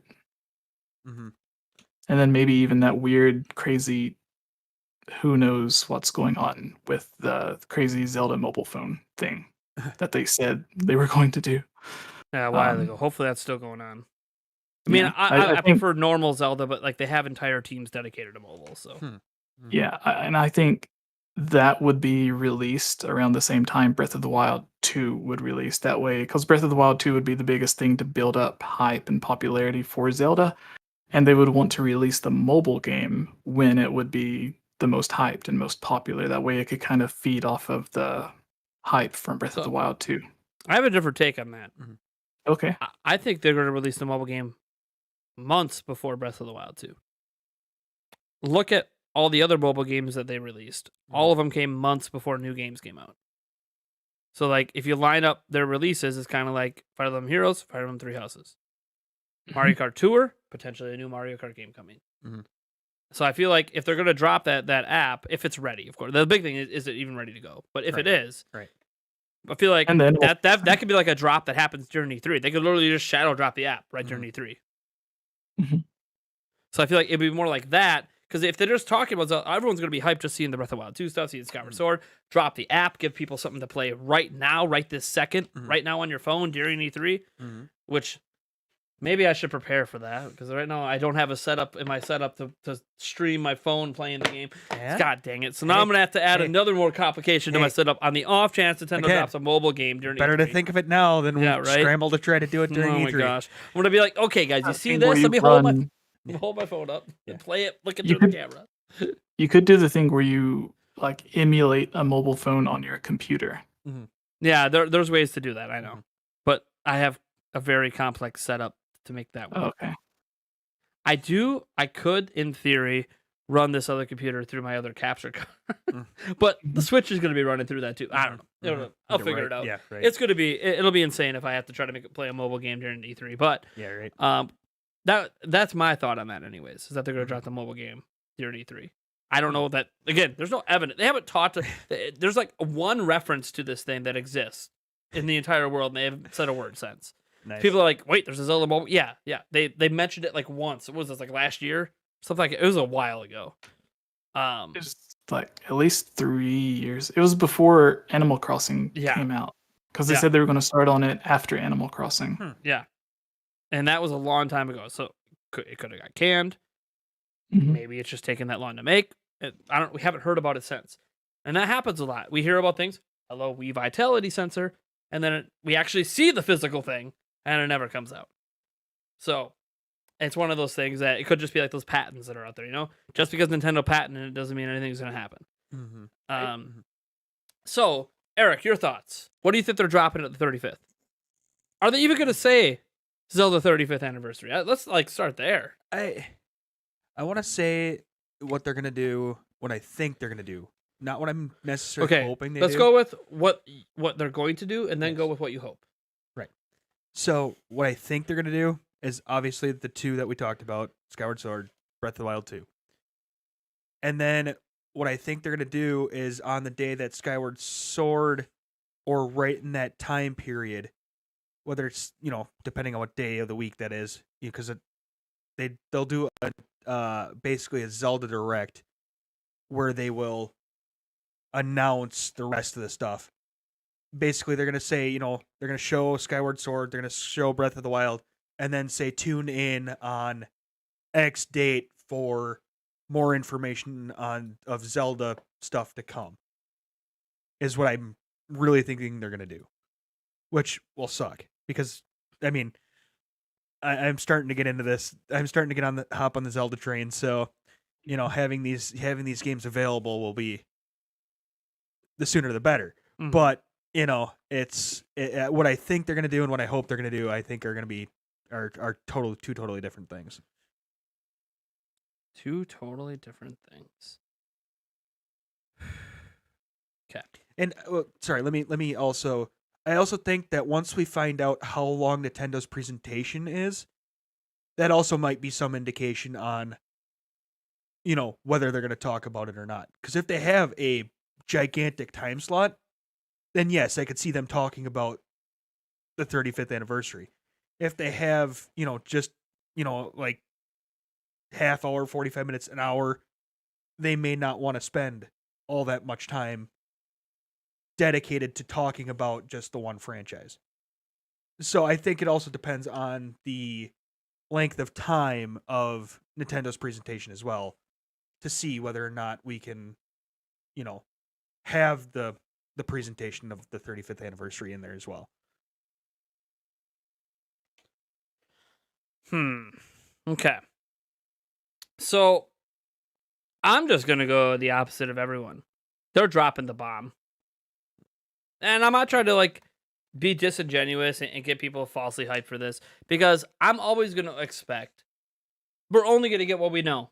And that's like in my mind, my basic, we'll see Breath of the Wild 2. We'll see Bayonetta 3. We'll see, I don't know, maybe Metroid Prime 4. We're just going to see games that are already announced. So that way, when other stuff is announced, I'm not maybe caught off guard because of the rumors and leaks, but I'm happily surprised. So this is the cynic in me being just like with Skyward Sword, not thinking there's anything different.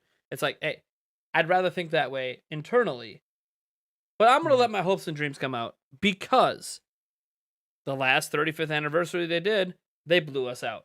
So until they stop doing that, I'm just going to expect them to blow us out again. See the phone app. Drop the phone app during E3. Breath of the Wild 2. Big blowout, big feature on it. Big feature on Nintendo Treehouse coming this year. We get, obviously, a little bit more on Skyward Sword HD, because I don't think there's going to be much new. I don't think they're going to touch about it much, but I think they are going to mention, specifically when they're talking about Breath of the Wild 2, that they're going to show something about Breath of the Wild 2 that's directly connected to Skyward Sword, and they're going to mention that on screen. And by doing that, that alone is the biggest advertisement to buy Skyward Sword HD that can exist. That you need to play it to understand this that's happening in Breath of the Wild 2. Boom. That's the big ad for Skyward Sword. They're not going to need to show a lot of Skyward Sword. So, but they will show it. They will touch upon it. They'll at least be in a tease for the 35th anniversary. They will have a 35th anniversary logo. That's like a given. They are going to have something for Nintendo Switch Online. I don't know if that something is going to be Zelda 35, but something they're going to announce that's going to come later this year, maybe October-ish, somewhere in there, kind of like they did with Mario 35. Actually, they exactly did that with Mario 35. It was like October 1st of last year. Then I think, okay, so what about the other games that are floating? Twilight Princess HD, Wind Waker HD. Those games are coming next year. Those games are dropping, I think, as a combo pack in February. And they're going to argue we can do this and charge $60 for Skyward Sword because we already HD'd and re-released these games. So it's even more minimal work to bring them here. So we're going to justify packaging them together and giving them to you next year. Now, I'm going to time of Majora's Mask. This is where I break hearts. Don't think they're actually being remade. I think Grezzo, though, is working on a unique, brand new top-down Zelda game that will get teased. Will get teased at E3, but it won't be coming out during the 35th anniversary. They will tease it and say, hey, Zelda exists beyond the 35th. Be sure to tune in next year, 2022. And it's going to be like a late 2022 or summer game or something like that. I don't think the game's going to be ready in time, but I think that's what Grezzo's been working on. People might think I'm crazy. Grezzo just did Link's Awakening. They also were the main developer behind Triforce Heroes, which is a unique Zelda game. So I think they will be working on a unique top-down Zelda game after Link's Awakening that's not quite ready, but they want to tease it. They want to let people know we did not forget about top-down Zelda during the 35th anniversary. They recently had that hiring for the Unity engine that people speculate is Zelda as well. Yep. So again, I think they're going to have something unique there. I could be wrong. They are like the Zelda remake studio, but or remaster studio, whatever you want to call it. But still, I think they're going to get a lot of freedom after what they did with Link's Awakening and be allowed to make Mhm. their own top-down game. And they're going to essentially become the top-down Zelda team because there isn't one So, anymore at Nintendo, as far as we're aware. didn't mean to interrupt you. I was going to say that's what they did with Capcom, to where they started out doing remakes or remasters, and then they were able to do Minish Cap. See, things are lining up. This is the possibility. Now, this doesn't mean that Ocarina of Time and Majora's Mask are going to be forgotten. They're not going to be. In fact, I don't think other older Zelda games are going to be forgotten as well. I think Nintendo's announcing the Virtual Console changes at E3, and they're going to kick it off by at the end of the Zelda anniversary saying, "Hey, we are going to re-release Ocarina of Time and Majora's Mask, but we're going to release them in up-resed versions through our brand new Virtual Console." And then they're going to burst into that as like a segue out of the 35th anniversary announcement. And then they're just going to get people even more hyped for everything else going on. That's not just Zelda. And they'll start off by saying pretty much every Zelda game ever made is already here right here in Virtual Console. Not everyone. They won't have like Wii or GameCube or something like that, but everything through like 64. Mm-hmm. And including handhelds up through the 64 generation. See if they go Game Boy Advance. It'd be nice if they did. Get some Minish Cap out there and all that. But yeah, that's like a mega hype expectation to even think that Virtual Console thing is real. But until Samus Hunter starts getting everything wrong, what do you want me to do? Samus Hunter said 1, we're getting Zelda news before E3, something small. 2, we're getting Zelda Amiibo. 1 tweet from Nintendo with a trailer. Boom, both of her things were right again. Just another check on the Samus Hunter list. She's got so many checks next to things she said. I counted the other day, with this included, that's now 65 things she said is going to happen in the last 9 months have happened. 65, guys. At some point, this isn't a coincidence. You can say, oh, that was easy to guess there'll be new Zelda Amiibo. Oh, it was easy to say there'll be something new Zelda before because we're supposed to get the Hyrule Warriors Age of Calamity DLC. You're right. But it ain't so easy to just casually do this 65 times. I'm just like, at some point, you're either the greatest guesser in the world, or you legitimately are getting information. We knew Skyward Sword Amiibo was coming. We didn't know if it was going to be at E3 or not, and we didn't know if it was going to be. If it did get announced, a lot of people assumed it was just going to be a tweet with like an image or something. Yep. Not a full trailer. Yep. So, and even said, I didn't. And she did say Skyward Sword HD before it was announced was going to be the first game announced for the 35th anniversary. It was the first game announced. Now, they haven't said Zelda 35th anniversary yet, but she did note that they aren't going to say it when it's announced. They're going to say it in June. I think she was referencing E3. So we'll see. Again, we'll see what happens. I'm just saying, for some reason, everything she says is right. The only thing that people kind of look at is, oh, she said E3 announcement on the 6th. No, go read her tweets. She didn't say we were going to get public announcements on the 6th. She said internal documents are going to start floating around for E3 on the 6th. And based on where she gets her information from, it would make sense that her people wouldn't know the plans necessarily. I can't dive into where her source is from. I don't even think Nintendo has their E3 plan set yet. I think that's BS at this point, because when we say they don't have their plans set, 2 weeks is media week. 2 weeks is interviews. 2 weeks is showing games to specific massive media outlets to do additional coverage during and after E3. They can't not have it set in stone, but in 2 weeks we're doing interviews and giving you game demos to play in 2 weeks and not have things set in stone. I think it's all set. I think my theory is the reason we haven't heard is, and I've said this before, is because we don't know when Microsoft's is, we don't know when Sega is, we don't know when any of these companies are, because I think it's being announced by the ESA. They're announcing the whole lineup at one big announcement. Then each company will do their individual like additional tweets, like, oh, like Nintendo's going to be here and they're doing Treehouse here, and then Nintendo will come out and be like, yeah, join us for our thing, and then they'll tease like where we're going to have Breath of the Wild 2 showing up, and then be sure to come to, you know, our Treehouse time that, you know, ESA announced, and like because we're going to have like, you know, a tournament here or something. Like there'll be additional teasing from the companies, but it's going to be announced by the ESA. That's my theory, because this is an event 100% ran by the ESA. And look at how we've gotten the announcements for E3. They announced the initial companies in. Then they did announce we have even more companies joining. Then they announced we have hosts for it. Because remember, this is an event put on by the ESA. We always look at, oh, Nintendo Directs. No, the ESA is putting on this event, and Nintendo is part of the event. So they have hosts for it. Then they announced the E3 app, where, we can go on there and, possibly get additional screenshots. Basically, the press kits is what it basically sounds like. Like we usually could get online. You'll be able to get them right through the app, and stuff like that. Which, I'm going to be honest, the E3 app's always sucked. But, I mean, if it's a convenient way to get the press kits, I guess that makes it somewhat useful, especially for people that aren't sitting at a computer to log onto the press websites. Plus, not everyone knows how to get on them. They're really easy to get on during E3. There's literally a universal name and password that just gets shared around and anyone can get access to. But the general consumer doesn't know that. So I think this is why E3 says, no, we don't want you to draw attention away from our app announcement. We don't want you to draw attention away from our host announcement. We want to announce everything because we're the ones putting on this show and you're paying us to be in our show. Because I guarantee they had to pay for these time slots. So if they have that's why I think the ESA is going to announce it. Now, Square Enix jumped the gun. We know what Square Enix is because they jumped the gun. But they did it over a month ago at this point. They announced the day and time they're doing it.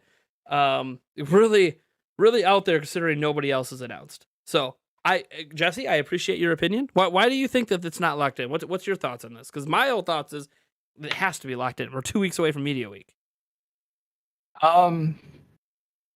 Third-party stuff with like smaller indie devs and everything, like the whole sizzle reel stuff they put together.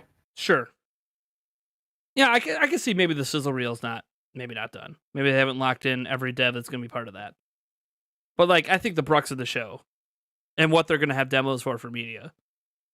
Which, by the way, there will be demos, guys. Just this year, it's literally only media during Media Week behind closed doors. Unless, who knows? Maybe we do get some public demos during E3.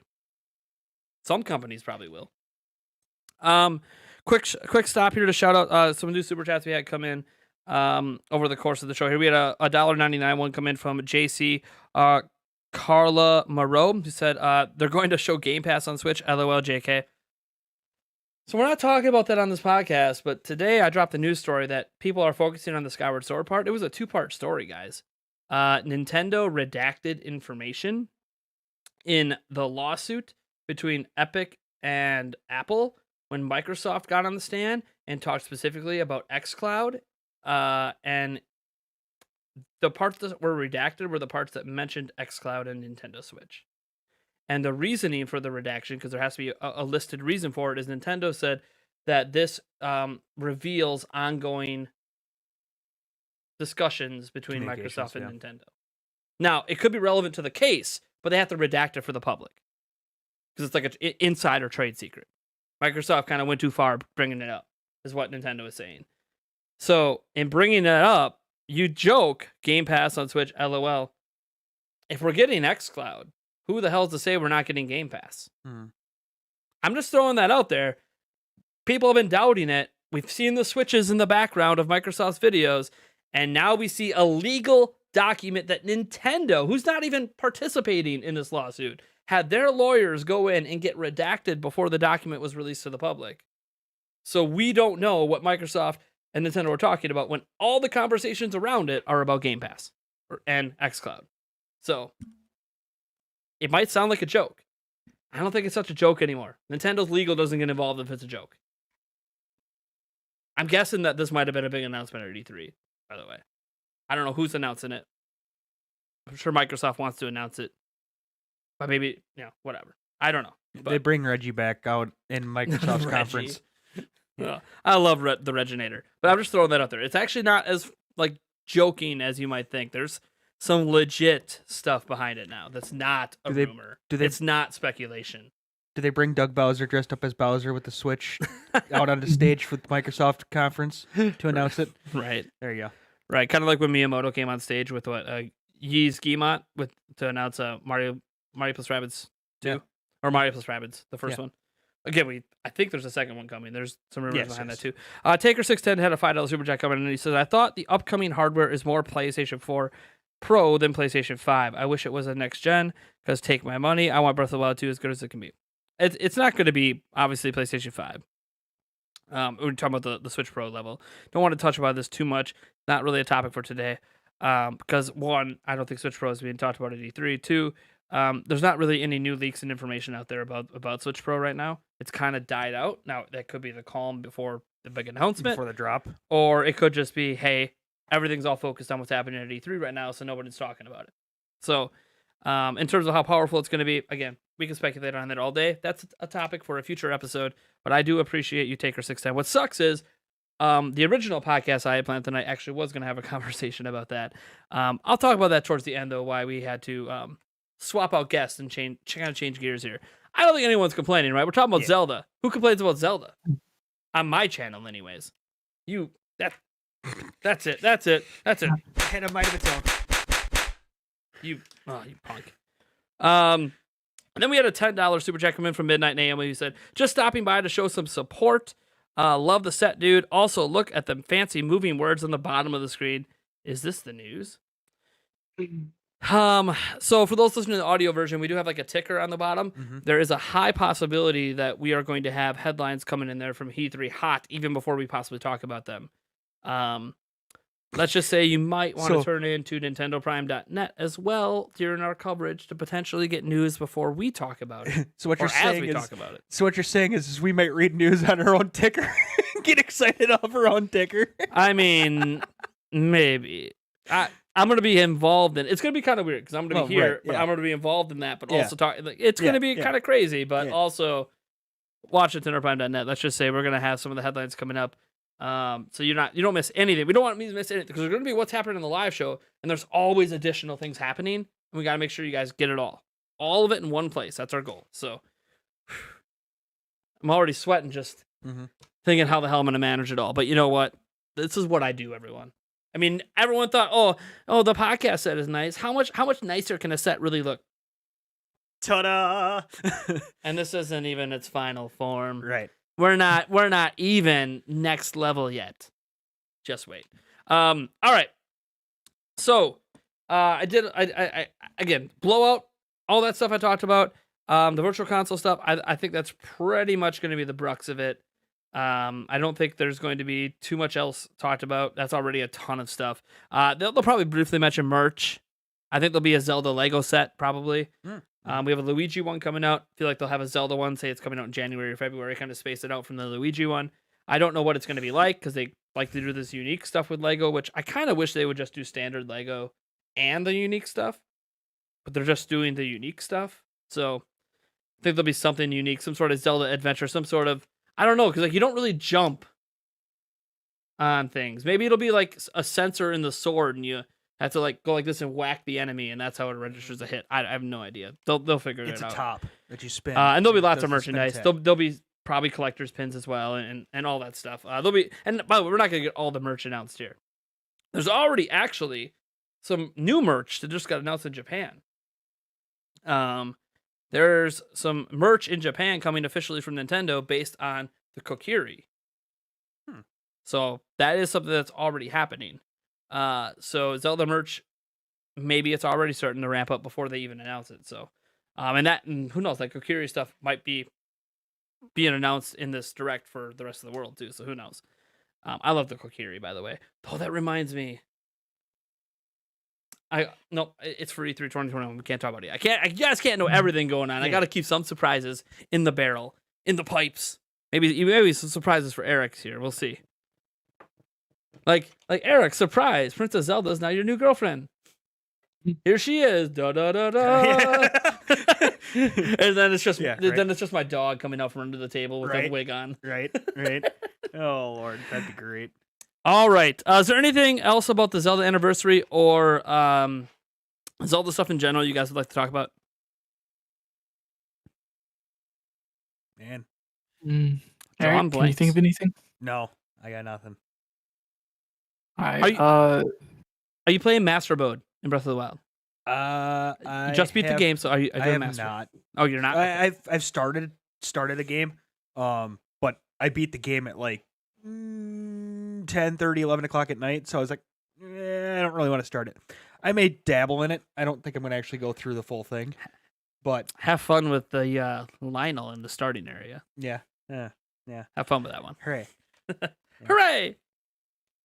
Korok stuff. Yeah, Kokiri. Did I say Kokiri? I meant Korok stuff. Korok. Sorry. Dude, Thanks for the correction in the chat. It's Korok Yeah. merchandise, not Kokiri. God.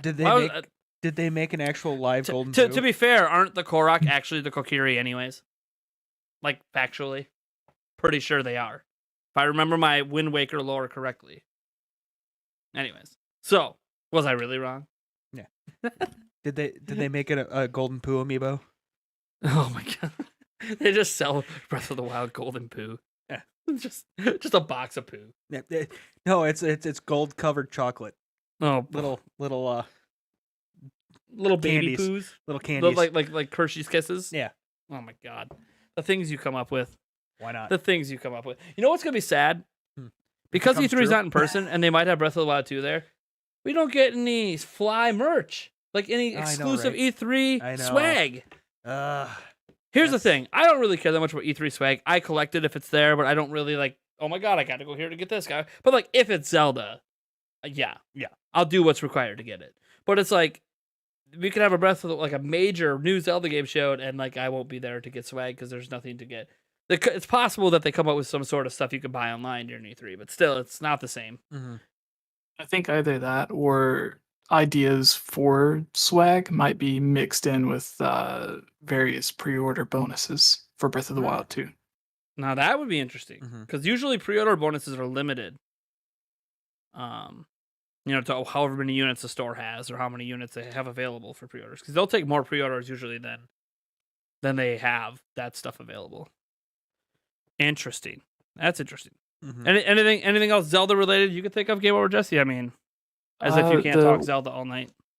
The one question I had was,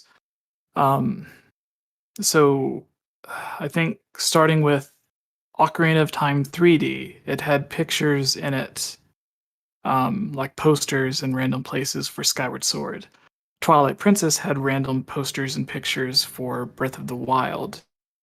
Do you think Skyward Sword HD will have any references or pictures towards Breath of the Wild 2? Oh, also Link's Awakening, they put the what was it?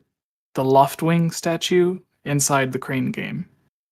It's So almost like as there's if they, little hints and Yeah. nods to it's almost as whatever if the they next always Zelda game tease what's coming out next or was. something, right? Like they Yeah. always do it. They always do it. So do you yeah, think something like that, like a No, picture of yeah, there'll be something. It might be in Link's bedroom or something. They'll have some sort of tease. cool. It's They'll The change, question is, will it what's be his name? new? Will the tease be new art that we haven't seen Oh, before, or a new statue? The Twilight or something? Princess stuff wasn't. It was the stuff from the first trailer where they Yeah. showed Link running on the horse and stuff. I don't know. One thing I would like to see is if they changed the beast guy that you have to get the what are they called? The star bits. I don't think it's star bits. Joy What is it? Chris. What are No, those things? it's the star bits from Galaxy, but there's something different. The gratitude crystals. Yeah, there you go. Yeah. So the guy that you have to get the gratitude crystals for, instead of him being like the big bat winged demon, if they made him look more like zombie Ganondorf from the Breath of the Wild 2 trailer, I think that'd be pretty cool. I don't think they will, but I just think it would be cool. Make him look grotesque and stuff. No, Scarier. that's true. That's true. All right. So, I guess we could swing gears a little bit, since someone did bring up the Switch Pro, and that was the original conversation I was going to have tonight. Let's start with the first one that is Zelda related. Breath of the Wild 2. Does Switch Pro launch alongside it? I hope so. That's really. Do all we I end got. every statement with a question? Yes. Okay. What if I say Breath of the Wild 2 may launch alongside the Switch Pro may launch with alongside the release of Breath of the Wild 2, but Breath of the Wild 2 will definitely release during the launch of Switch Pro. If that makes sense. Isn't that like two ways to say the same thing? No. Like if Breath of the Wild 2 comes out for Switch, and then you're saying if Breath of the Wild 2 comes out, Switch Pro might come out alongside it. But if Switch Pro is coming out for sure this year, then Breath of the Wild 2 will hit with it. Right? Yeah. Okay. But that only really works if the Switch Pro has like is more than just like a game that just upscales or whatever games. If it has its own games exclusively for it. Now, a question, and this could be beyond Switch Pro. What about the idea of a special edition Zelda Switch or Switch Pro, Switch Lite, whatever? That'd be nice. Are we gonna get one? Yes. We got one for Mario. We got one sort of for Miitopia, at least a new color. I 100% think so. Now, will it be a Pro, a Lite, or a base Switch? I think it would be the base Switch. If it launches with Switch Pro, then I think we would get a Switch Pro Switch model as well, or a Zelda model. See, because okay, no, go ahead. Go ahead. No, go ahead. I was going to say if Twilight Princess HD received the only custom Wii U, even though it was just like the gamepad with like sticker designs on it. Was it Wind Waker? Waker? Yeah, pretty sure it was Wind Waker. Yeah, it was Wind Waker. And it came with Hyrule Historia. Yep. Yeah. Now I remember. Yep. But yeah, like if that was good enough to receive the only Wii U custom console, then I think with all the stuff they've had, especially even with Skyward Sword getting Joy-Cons, then I think definitely Breath of the Wild 2 will get its own Switch. I think it would be the normal Switch rather than the Switch Lite as well. So my thought process is, yes, it's going to be the base Switch, but they're going to really confuse consumers because the Switch Pro is still going to come out when Breath of the Wild 2 does, but they're not. But they're going to have a custom base model, but not a custom Switch Pro model, making consumers of Zelda get really confused that want Pro, but then also want the custom model. And they end up spending like $1,000 this holiday to get Breath of the Wild plus the Pro plus another base Switch, because my thought process is you can't have a custom Switch Pro at launch of Switch Pro because that would affect manufacturing. I feel like even though they might guarantee if we make 2 million of these things for launch, they're going to all sell. It's still one of those, I think just locking down the manufacturing into a consistent model for Switch Pro is more important than custom. Just like at launch, we only got the neon color Joy-Cons and the gray ones, and that was it. That's what they locked down for manufacturing. They gave us custom Switches and custom colors and stuff later. I feel like same thing here. They're gonna, special edition regular Switch, but then Switch Pro is just gonna be, I don't even know. I mean, it might just be, it's because the rumors out there are the second half of the year are for enthusiast gamers. Mm-hmm. First half was to capture the more casual crowd, which if you look at the releases, all of that lines up except for Monster Hunter Rise. I won't call that a casual crowd game. But I guess if you have like Mario Party in the second half, that would be a casual crowd game versus the other. So whatever, I guess some balance. The majority was. Yeah. So like, obviously a Switch Pro release would be for enthusiasts. I just think it's just going to be like a basic gray Joy-Cons or something like that. And they're not going to worry about multiple colors. Especially now during the pandemic. I feel like they're just going to simplify it as much as they can. Unless this is the big unless.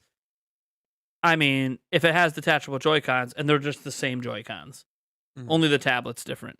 Mm-hmm. In that case, well, toss on a special edition Switch Pro that has Zelda Joy-Cons or something, right? Even though we just or even if Joy-Cons. the dock looks similar as well, that could be another thing. Well, the big thing is that they have to have a new dock, but it could be the same shell, right? And then just new internals. And if it's the same shell, then you could argue. So I get, the more you get into it, the more I guess it's like they could literally have the same backplate on the Switch Pro, and then just with Pro on it instead of Nintendo Switch, Nintendo Switch Pro. And I guess in theory you could then argue they could cut. So I get the more Jesse, you're talking me into it. Yeah. I didn't say a thing. You leaded me. It's one of those. I say one thing and it just You led the horse to You water led the horse. and actually made him drink. you let the horse. God. Okay, Eric, thoughts? Custom Zelda system. All 3. Oh snap! All freaking 3. Oh They're my gonna God, go you're gonna make all me go out. broke. They're going to go all Because out. here's the thing, guys, if a Switch Pro's coming, I'm gonna give one of those away. I'm gonna give all the customs. So like now you're gonna tell me, oh, there's all 3. So then I'm gonna have to buy a base Switch Pro to give away, plus a base Switch Pro for Yeah. myself. Then I gotta buy a Zelda edition of all of them for myself, and then I'm gonna spend like $4,000 Uh-huh. on giveaways, and then I- just having them for myself. Uh-huh. I don't, Hey, guys. take 2 seconds and think about all the different 3DS Zelda themed models there were. Let's not go there. They were all released at the same time though. They gave me time, Yeah. usually But a few months to save up. I have a feeling that they're going to feel that Breath of the Wild 2 is a big enough game that they can justify I'm gonna need a big holiday all bonus. 3. And here is even my thought process too on this, is that there may not be another option of Switch Pro. It might be the only option coming out to begin with. Is Zelda Only Switch a Pro. Zelda? Ooh. They get away with it Okay. though. They totally would get away with it. Here's the evil thing. So, Switch Pro, if it released in say September, and then the Zelda themed version released in November, just in time Oh. for Black Friday sales. boy. Oh no. Oh boy. Oh, that Almost, there was more time between the two, but almost yeah. like what they did with What- Breath of the and- Wild and- and, and the what if Breath of the before- Wild. In this scenario, right? Like I'm thinking in this scenario, the Zelda one's not even announced before Oh, no. before the Oh, Switch God, Pro no. comes out. It gets announced Oh. after. Wow. Because that would be totally Nintendo. Because they're Oh, not yeah. going to want to Yeah. ruin sale. They're not going to want to ruin sales of Switch Pro right away. They're not going to tell you about it. Then they're going to be like, "Oh, by the way, we have the special edition one like a month after the Pro comes out." And everyone's going to be like, "Are you- Really? I mean, I already can't get Pro. It's already Yeah. sold out. So what's it matter?" Yeah. That's what people are going to say. Yeah. But. Oh my gosh. I could see him doing all 3 just because. So what's the number one? Okay, we all own Switches. Mhm. What's the number one thing that each of us want to see improved on Switch Pro? That whatever it is, maybe you just want more power. What's one thing you want to see improved over the current Switch? Controller with the headset jack. Oh, you mean like the Fusion Pro Power 8 controller? We're giving away during E3. $100 controller in the back. Why don't you grab that, Eric? Show it off to the people. Give it away. It does have a headphone jack. Does work wired. Doesn't work wirelessly. However, people have gotten Bluetooth to work with wireless audio on the Switch ever since they did that update on hacked Switches, which does enable this one to use it wirelessly. So the ability is there. And if Nintendo supports it, headphone jack on the Joy-Con or a controller could lead to Bluetooth support like that. This controller is already ahead of the game if that's the case. Giving this bad boy away during E3, $100, baby. $100 for this bad boy, and it could be yours for free. The things I do for you guys. For free? Okay, so we got headphone jack from him. What's one thing you want to see fixed or changed? I hate to say it, but you got to replace some sort of or upgrade the Joy-Cons. I mean, I think we can all agree. What with kind that. of upgrades? Like fixing Joy-Con drift, for sure. I mean, that's obviously whether you can keep the same footprint, so you can make them interchangeable back to the base model Switch would be nice, but you got if they are detachable Joy-Cons in any sort of capability, you gotta fix that. My only fear is that Nintendo won't fix it, specifically because there's so many lawsuits over drift where Nintendo is legally claiming it doesn't exist. Mm-hmm.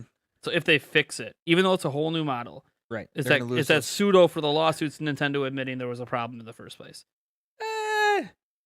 Because these lawsuits are going to take years, by the way. Not There's actual necessarily. governments suing Nintendo out in Europe. You could argue that they could just stumbled upon a better way to do it. I mean, it's Just possible. because they fixed it doesn't mean that there was doesn't mean anything- they fixed it. right. They just improved it. Because Sure. because if it's not the only improvement to the Joy-Con, I don't know what else you can improve. Mm-hmm. But if that's not the only improvement, they can argue that it's not specifically just that, so it's not, fixed. Sure. Yeah, that's okay. Well, that's I think that's the number one thing everyone wants fixed. Now I could talk about more power. I think it's an obvious Screen size. I'm gonna go with another issue on Switch. It's one that maybe a lot of people might not care about, but I'm gonna say kickstand. Oh, yeah. So I'm not a big tabletop user, anyways. Most times, if I use the kickstand, it's to prop it up on videos. So not really that huge of a deal to me. I'm almost always playing either handheld or docked.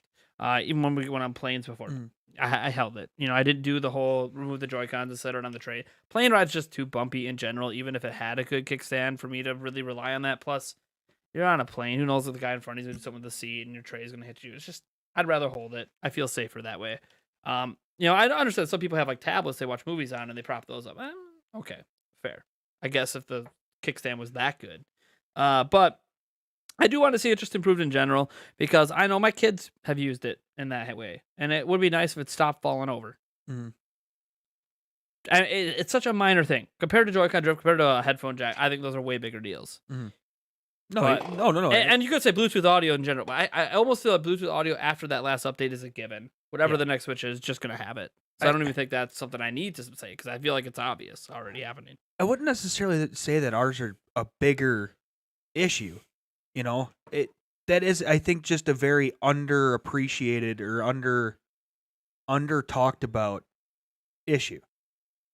I still think that there are plenty of people out there that would like to see the kickstand improved. It's just not as publicized as everything else because there's no lawsuits to say make the kickstand better where what Joy-Con drift there is. Or in the past, your controllers had headphone support, or these controllers have headphone support. It's something that's been done before. Why isn't it done now? This kickstand thing is relatively kind of new in this kind of sphere. So, I think it's under talked about, not necessarily that it's not a big issue. Sure. Yeah, I mean, there's other things we could talk about as well, of course. Getting under the bezel, all that jazz. But all right, so we got that on lockdown. Now, what's the one thing you hope they don't change about Switch heading into the Switch Pro? Hit you guys with that one. I could start if you guys don't have an idea. Jeez. All right, go ahead. Go ahead. Okay. I hope, and I guess it's more like it's kind of a feature, but I hope they don't change the compatibility of the Switch Pro with current Switch accessories and docks. Mm-hmm. All Switch accessories, all Switch docks work with it. Now, maybe you don't get the 4K, and that's fine. Maybe you only get that with the new dock. But if you're someone who, like me, who has multiple docks, it would be nice if you could still drop the Switch Pro into all of them. It'd be nice if all current Switch accessories, be it third-party, Joy-Con controllers, or really anything. The Power A control, I assume would work because it runs over Bluetooth. But I'm just saying, like, all that stuff still compatible with it, even if it has stuff that's better that you would normally use. Maybe that's a given. I don't know that it being compatible with the current dock is a given, but it would be nice if it was. That's my thing. You guys got any ideas? I hope they don't go with get rid of the detachable Joy-Cons. To be completely honest, I know they did it with the Lite, but it is nice to just be able to pop. I mean, I don't play it often. What if they gave you a Pro controller in the box? Would that change your mind? Maybe. Because for enthusiasts, okay, Maybe. Cool. So then, what's the best way to what's the number one issue with the Switch, normal Switch in portable mode besides Joy-Con drift? People have wobbly Joy-Cons. Mm-hmm. Okay, that's where the Lite kind of feels a bit better in the hand sometimes because it's not wobbly. Mm-hmm. It doesn't feel like the Joy-Cons are going to fall off. So it's better in handheld as a Lite, but then you lose some functionality. Obviously, the tabletop mode, the motion controls being able to detach, but you also lose, the ability to take them off while docked, which Switch Lite can't dock. But let's assume this one does. Mm. But if they give you the Pro controller, it doesn't really matter. Okay. By the way, there are games that require Joy-Con. By the way, not very many, but there are. I mean that's a fair argument, and that would kind of lead me to as long as they gave you something, quote unquote better option. Then I guess I could see that. But Okay. to a certain extent, you buy Joy-Cons, I want to use them on my Pro. No. So yeah, like you said. So yeah, it's kind of one of those Sure. things that I don't know. Jesse, you got one? Yeah, at first I couldn't think of anything, so I was just gonna joke and say the dark mode on the the home screen. But after thinking about it, the width of the thickness of the Switch, because I think it's a good, comfortable fit, and although you probably wouldn't want to put it in your pocket, You can. you still can. Yeah, like if it's Especially if you take the absolutely Joy-Con necessary. off.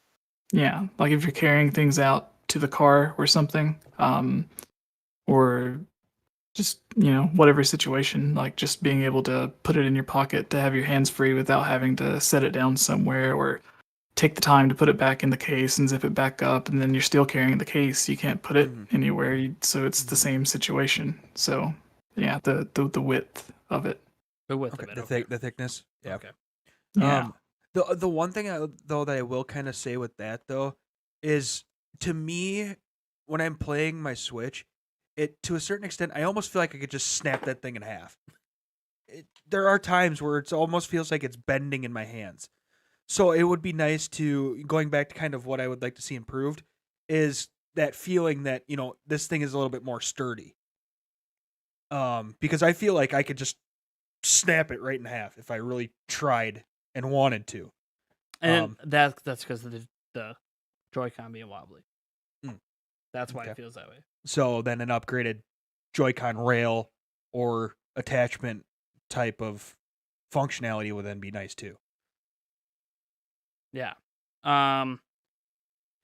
We had a $5 super chat come in a little bit earlier. Thank you so much. The 8th Thark, one of our regulars here, did a $5 Australian super chat, and he says, would the Breath of the Wild 2 Collector's Edition, bringing this back to full circle to the Zelda we've been talking about, be just as much of a mess as the Breath of the Wild Collector's Edition, where different regions paid more but have less content? Thoughts? We get a little background on this. I guess, because I don't know if Eric knows the full background on this. So in the United States, we had like 2 different collector's editions, right? We had the Master Edition, and then the what was the big one with the statue called? Master Edition? God, what was it called? Do you remember GameOverJesse? I think was it the one was just a collector's edition, one was master's edition, or something like that. Yeah, let me look up. I'll look it up quick. So we had 2 different versions here, and both of them had the same things, except the big box one had the Master Sword statue thing, which I still don't have. Sucks. I don't have it. They were sold out. I did get the other one, so I got the coin and the map and all. Yeah, you got the same one. Collector's edition and Master's edition. Okay. I just looked it up. Okay, and was Collector's edition the big one? Am I remembering that correctly? It had the sword, the Switch case, a CD, a map, and it came in the big black box. Yep. And in other territories, some of them only had 1 edition and were missing some of the items. Some of the ones that had the same items cost significantly more than it did in the United States. And I don't remember the exact details because I barely remember the exact details of the North American one. So remembering worldwide. But this has been an issue with collector's editions from Nintendo for a while, and really a lot of companies is variance in what's in them region to region. So I'll throw this one to how about Eric? Do you think they're gonna keep this variance going?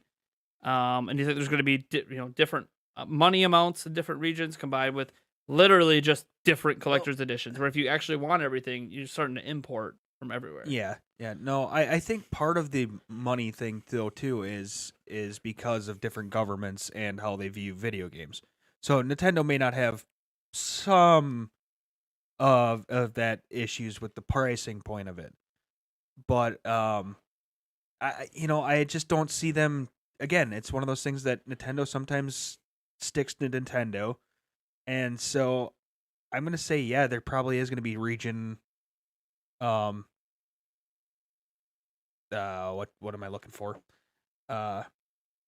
the region. Oh God, what's the word I'm looking for? Collector's editions. There Thank you go. I was like, I Good don't know what God. you're looking for. Yeah, I believe there's going to be the regional collector's editions, just because I think Nintendo's going to Nintendo and just keep doing what they're doing. I don't know if they've heard enough, quote unquote backlash. Plus, you can, because the Switch is region free, you can theoretically order something from a different region. I think the worst example of this was the Breath of the Wild. I swore, wasn't it Hyrule Warriors that had like an exclusive item in Japan with their collector's edition? That like, I I can't don't remember. remember. I can't remember what it was. I don't know if it was the watch, maybe. Oh can't- yeah. It was some sort of really big item that just didn't release anywhere else. And that really, like, this just happens, right? Because what I've been told behind the scenes is that how these collector's editions come together in different regions is the regions put them together. And they don't necessarily cross-communicate at what they're doing. So then you end up with different items and different things. In fact, well, did we get this? We got the scarf, right, in the United States. I'm pretty sure we got the scarf in ours. But yeah, it was just a big, because I have the scarf, but someone might have sent it to me, so maybe I didn't buy it. But yeah, I honestly think that there's going to be different collector's editions, because there always is, and they're going to be differently priced, and there's going to be different values on different things, because that's just the way it is. It sucks. I wish this isn't what it was. I wish it just be a universal, worldwide versions. One, because it creates more of the same version, which means more people have a chance to get all that stuff. And then two, it also just adds to the overall bin that is this entire Zelda Collector's Edition, same price everywhere kind of thing. And the funny thing is, the game is already priced differently in different regions. So, and not just because of inflation reasons, some legitimately just pay more. Canadians know the plight there. Australia as well. Australia does know. Brazil. Yeah, Australia. A lot of Brazil. Oh, Brazil's the worst. Yeah. I didn't realize how bad it was in Brazil until someone who lived there started talking to me about it, and I'm like, "Are you okay?" So basically, you can't be a gamer in Brazil. Moving on. Now I understand why all those Sega made by that really crappy company systems exist. The Sega Genesis collection systems that have all been really, really horrible keep coming out because they're popular in Brazil because they're like the only thing they can afford there. So, yeah, they suck, but like they can't afford to actually, like, you get bad with Switch. Try to get a PlayStation 5 in Brazil. I don't even want to go there. $70 game. Yeah, try 200 in Brazil. I don't even want to touch. Brazil's government hates games. They'll still let you sell them at a very expensive price. Australian government's not too fond of video games either. Yeah, if I remember right. Yeah, we have some Aussie fans. The Eighth Arc is an example. I know he's from Australia, so he's probably way more well versed than I am for someone that doesn't live in the Down Under. What are your thoughts on this, Jesse? I think it all just comes down to, like you said, different regions putting together different stuff. But then, like, even if different regions had the same items in their collector's editions, then the cost to manufacture those different items from that country may be different than another country, or maybe some are counting in, like, for the size of America, having to ship it to all the different stores would add a little bit more than just going to a smaller country like Germany or something and then shipping to all the different areas in that. So that's what I'm thinking. Just that would be total nice. cost of shipping covering everything, and then the actual manufacturing coming down to the countries. All right, so we had a couple more super chats coming in asking some questions. One of them asked a question about Breath of the Wild 2. I'll get to that one in a moment because I want to give Andrew Brightwell a shout out quick because he had a $4.99 super chat. Didn't attach any messages or questions for us. So, hey, if you have something, I'll try to pay attention in the chat and you can say it. Otherwise, thank you so much for supporting the channel and supporting the podcast. By the way, you can also support. I don't talk about it enough. We do have a Patreon at patreon.com/NintendoPrime. That literally, like, everything on it's about supporting the podcast. So that's another way to support the podcast itself. Especially you like this set. I'd like to keep expanding. I'd like to keep trying new things. I have ideas for interswappable parts. I have ideas for maybe even a second screen that I can swing in for some casts, swing out for others. That's right. Use one of those swing arms. Whoa. I got lots of ideas, but there's also one of my fundamental ideas, by the way. Before I get to lore and web to bone, thank you so much for your 5. We'll get to your question because it's about Breath of the Wild 2. So you know how we have the mics right here? Mhm. I kind of want to change the fundamental setup of how we do this. 'Cause sometimes our voices go in and out. My head bobbing. I try to keep, and the boom arms really help with that in our the old podcast setup. But what I think is the old podcast is so old, 8 episodes old, and Yeah, it's right. really you Yeah. guys saw that Yeah. podcast setup. It's awesome. Yeah. I think this one's a little better though, guys. Right? Can you guys agree in the chat? Who's here watching live? Do you like this setup better, or do you like the old podcast setup better? You guys let me know. And this one, there's no TV glare. Yeah.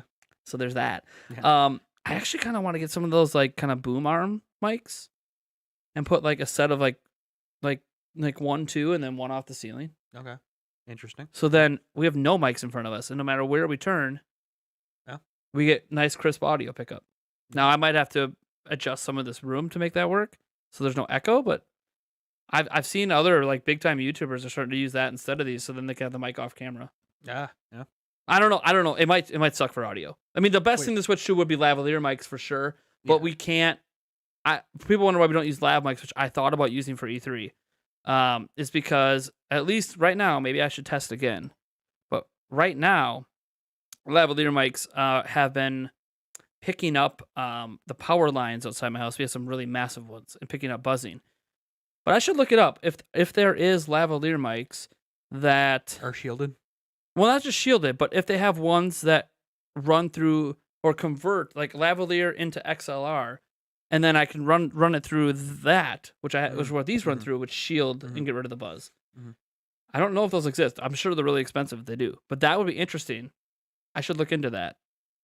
It's a good idea because one thing I am when I'm looking at this setup here is I'm like, I do kind of hate that we're kind of covered up. There are also headset versions that are like the guys you guys see Nintendo Treehouse use, right? They use headsets. I looked up; those headsets cost $2,800 each. So you wonder why we're not using those?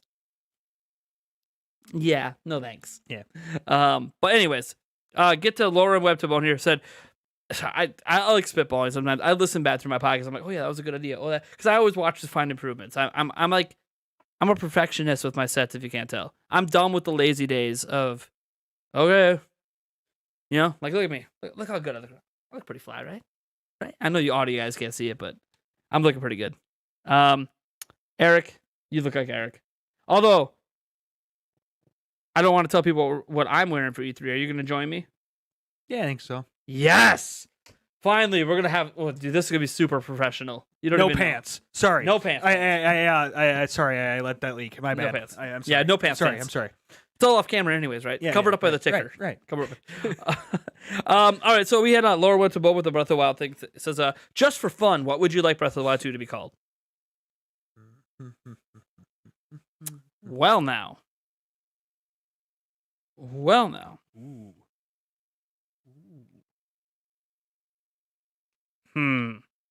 That's tough.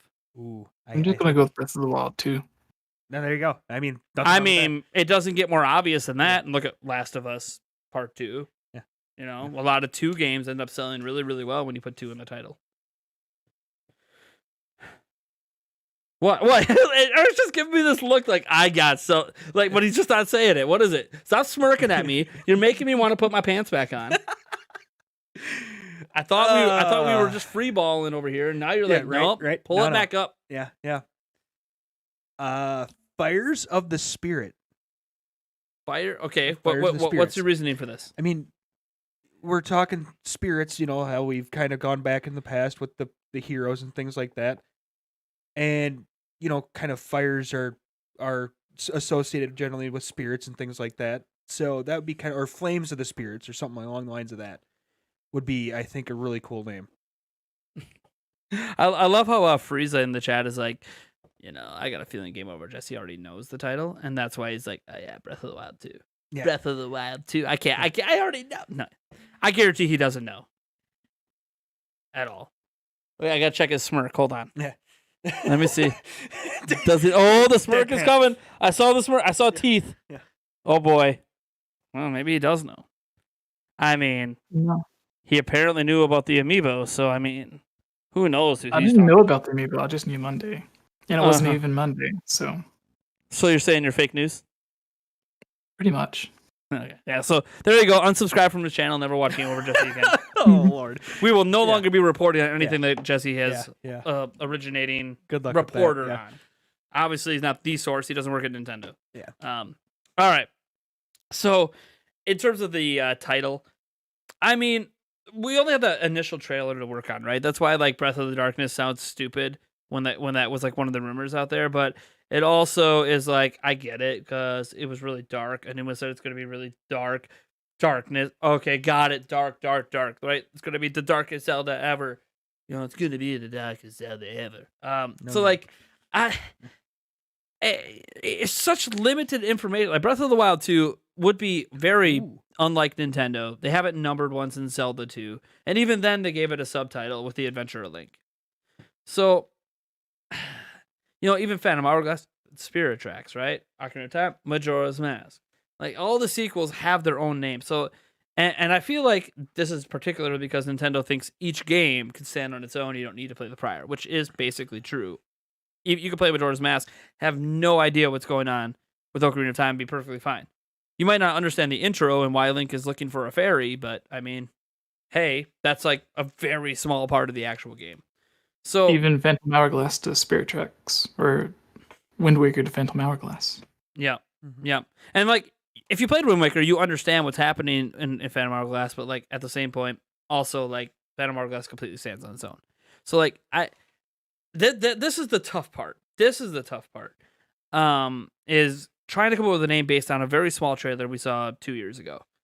You know, it what if it's like literally oh man. See, I have some good ideas. So I was like, what about, you know, The Legend of Zelda? Like I don't think they're using Breath of the Wild. I don't think Breath of the Wild is gonna be in the name at all. Right. Okay. I mean, it would be nice if it was, because sales, but I think it's going to sell regardless. So I think it's going to be like The Legend of Zelda.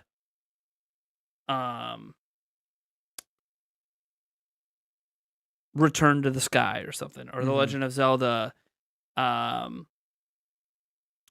You know, the old joke, the old game over screen, like Return of Ganon, or like something like Return of something, or like some major reference.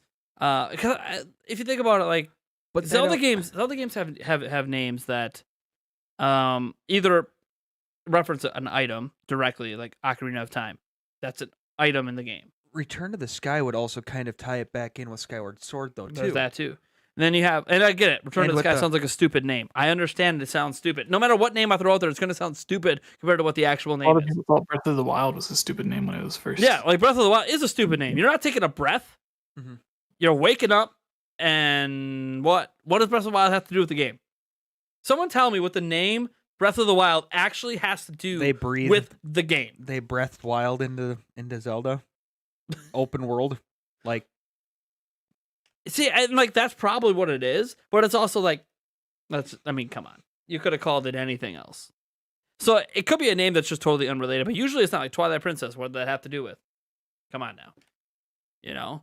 Spirit Tracks. Oh my gosh, what did that have to do with? Phantom Hourglass. What did that have to do with? You know, the only ones that's like, oh, The Legend of Zelda, and then like Zelda 2, The Adventure of Link, it was kind of vague titles. Well, Link to the Past. Yeah, you could argue it didn't really have much to do with anything until you got to like the midway point of the game. And then you're like, The Japanese name, Triforce of the Gods. Triforce of the Gods was a way better name. I don't know why they changed it, but like, it's one of those things that the names seem to always, until Breath of the Wild anyway, seem to always be directly related to the game itself, and it's like a stupid, the obvious thing. The best name, Ancient Stone Tablets. Oh, yes. yes. There you go. Yeah. So, like, that's why I'm like, hey, literally, Return to the Sky. Or Going Skyward. No, it wouldn't be going. They wouldn't use the word going. No. Return to the Sky. But that's what I'm saying. Like, it's going to be something that's so dumb. And you're like, yeah, but that's what you do in this game. So, like, There you go. Legend of Zelda Hellfire. We thought the castle was going up. It's actually going What down. it should be is The Legend of Zelda Return to Groose Yes. And you guys will understand that once you play Skyward Sword, why Groose is real, and I believe in the Pompadour. I mean, strange twist of fate. Groose is actually the Groose is on the loose, baby. evil Next man in announcement this- for Smash in this Bros. one. Yes, Groose and Smash. Do you think there's a chance at a new Zelda character in Smash, guys? We got 2 slots left. Would not surprise me. Yeah. I think so there's too. always For room some reason, I'm Zelda. like, look, I think Crash is one of the slots, maybe. But I'm like, you know what? When's the last time we got like an actual new Zelda character? We've gotten skins. I think so. If they went with the champion, everyone would kind of be ticked that their favorite Their champion favorite didn't champion get wasn't picked chose, yeah. instead of the other champion. So You know, I wonder think if if they went with like Sidon or someone who's Yeah. popular but isn't a champion, yeah. Or like a Loftwing. Dun, Could they- dun, yeah, dun. yeah, We have right, a piranha plant for crying out loud. I want to hear it's not I possible. mean, guys. could they skin the? Well, the problem. Okay, so like with the champions, right? You're talking about like, Champions, oh, let's have 4 swappable. Yeah. There's plays so like they're so fundamentally different in the game with their abilities and their attacks. I don't know how you. I mean, if anyone can make it work, it's Sakurai. Mhm. yeah, it would be Well- even more different than swapping between the different Pokemon with the Pokemon trainer. Yeah, like it could be done. I don't want to be in charge of balancing that. Let me tell you. Oh, right. Holy crap. That would be like the final character reveal because Sakurai would be like, I'm done after this. This is it. This is my ultimate character. I'm never doing it again. What about So- the king? Oh, the king? No? Because he was pretty built in Breath of the Wild. Like the king, well, he's huge. He's also in he plays a huge role in obviously the recent release of Age of Calamity. So I mean, I could see the king as being a possibility. See, and the thing about Sidon is like people like him, but Mhm. there's also that exact same type of character in every region, and that Mhm. again can make people get mad that they didn't get their favorite region characters in, right? Old man. Dude, I'd be all for old man. Dude, bring old man back. He just throws swords at people. Here, take this. It's dangerous to go alone. Take this, and he just keeps throwing swords. But like, I don't know. It feels like Breath of the Wild 2 on the horizon. There wasn't anything new for Breath of the Wild besides some costumes. Why not? Like, why not throw it out there and get a new Zelda character? Or like, I don't think people would complain about a new Zelda character, even though there's already quite a few. Put in a It's guardian. just not another version of Link. We have what, 3 versions of Link? I think we're Yeah. good there. Put in a guardian. Oh my! I mean, well, they did put in. It took forever, but they did put in Ridley. So I mean, if Ridley's in, anything's possible.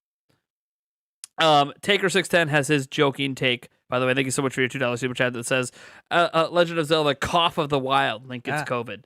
Oh boy! Oh, As we get out of COVID, yeah. Hyrule is just beginning." Oh man, yeah, I know. We had another $5 super chat coming in from Frieza, who said, "Hey, do you think there's a chance Breath of the Wild 2 will be multiplayer?" Mm. Now that can mean many different things. It could be kind of like Mario Galaxy's kind of multiplayer, where like the sidekick moves around and collects some certain things. There's Triforce Heroes style multiplayer, Four Swords style. Phantom Hourglass had that additional mode that was multiplayer. Multiplayer would have made sense in a game like Spirit Tracks, where someone controls the Phantom and someone controls Link. That would have been a neat idea for multiplayer. Obviously, some people are hoping Zelda's playable for at least part of this game. Maybe they're both playable at the same time in multiplayer co-op, If they keep the champion online type multiplayer. So, do you guys think there's even a chance, even a minute chance of multiplayer in this game in any form? Thing. I do. I would say. I would small, say- but yeah. Yeah, why I do you give think it so? an 80% chance. And why? 80? That's really high. Wow. Why? Well, Eric was talking first. Does he want to go? No. Go ahead. No, Okay. I'm curious. This is. Yeah, I when you said said- 80%, I'm like, wait a second. Yeah. Okay, good.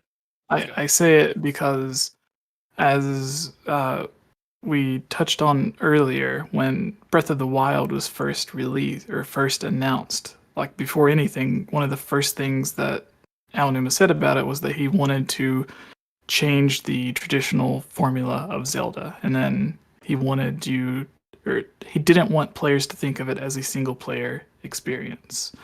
Breath of the Wild came out, and it was totally a single player experience, and I think that could have been because of Nintendo's not so great online infrastructure, which they just upgraded, which possibly allowed them to upgrade games as simple as Mario Party, and even games that are really simple like Pokemon Sword and Shield. When you're playing online in it, there's like that 2-second delay between your friend moving their character and then them moving on your screen.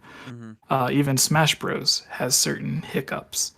So I think with that upgrade, and then with Age of Calamity as well, we also have the interview after Breath of the Wild released where Aonuma said that he wanted to take the multiplayer of Triforce Heroes and apply it to the Breath of the Wild engine, which Age of Calamity sort of did, but that was just normal multiplayer. That wasn't the Triforce Heroes online style of multiplayer.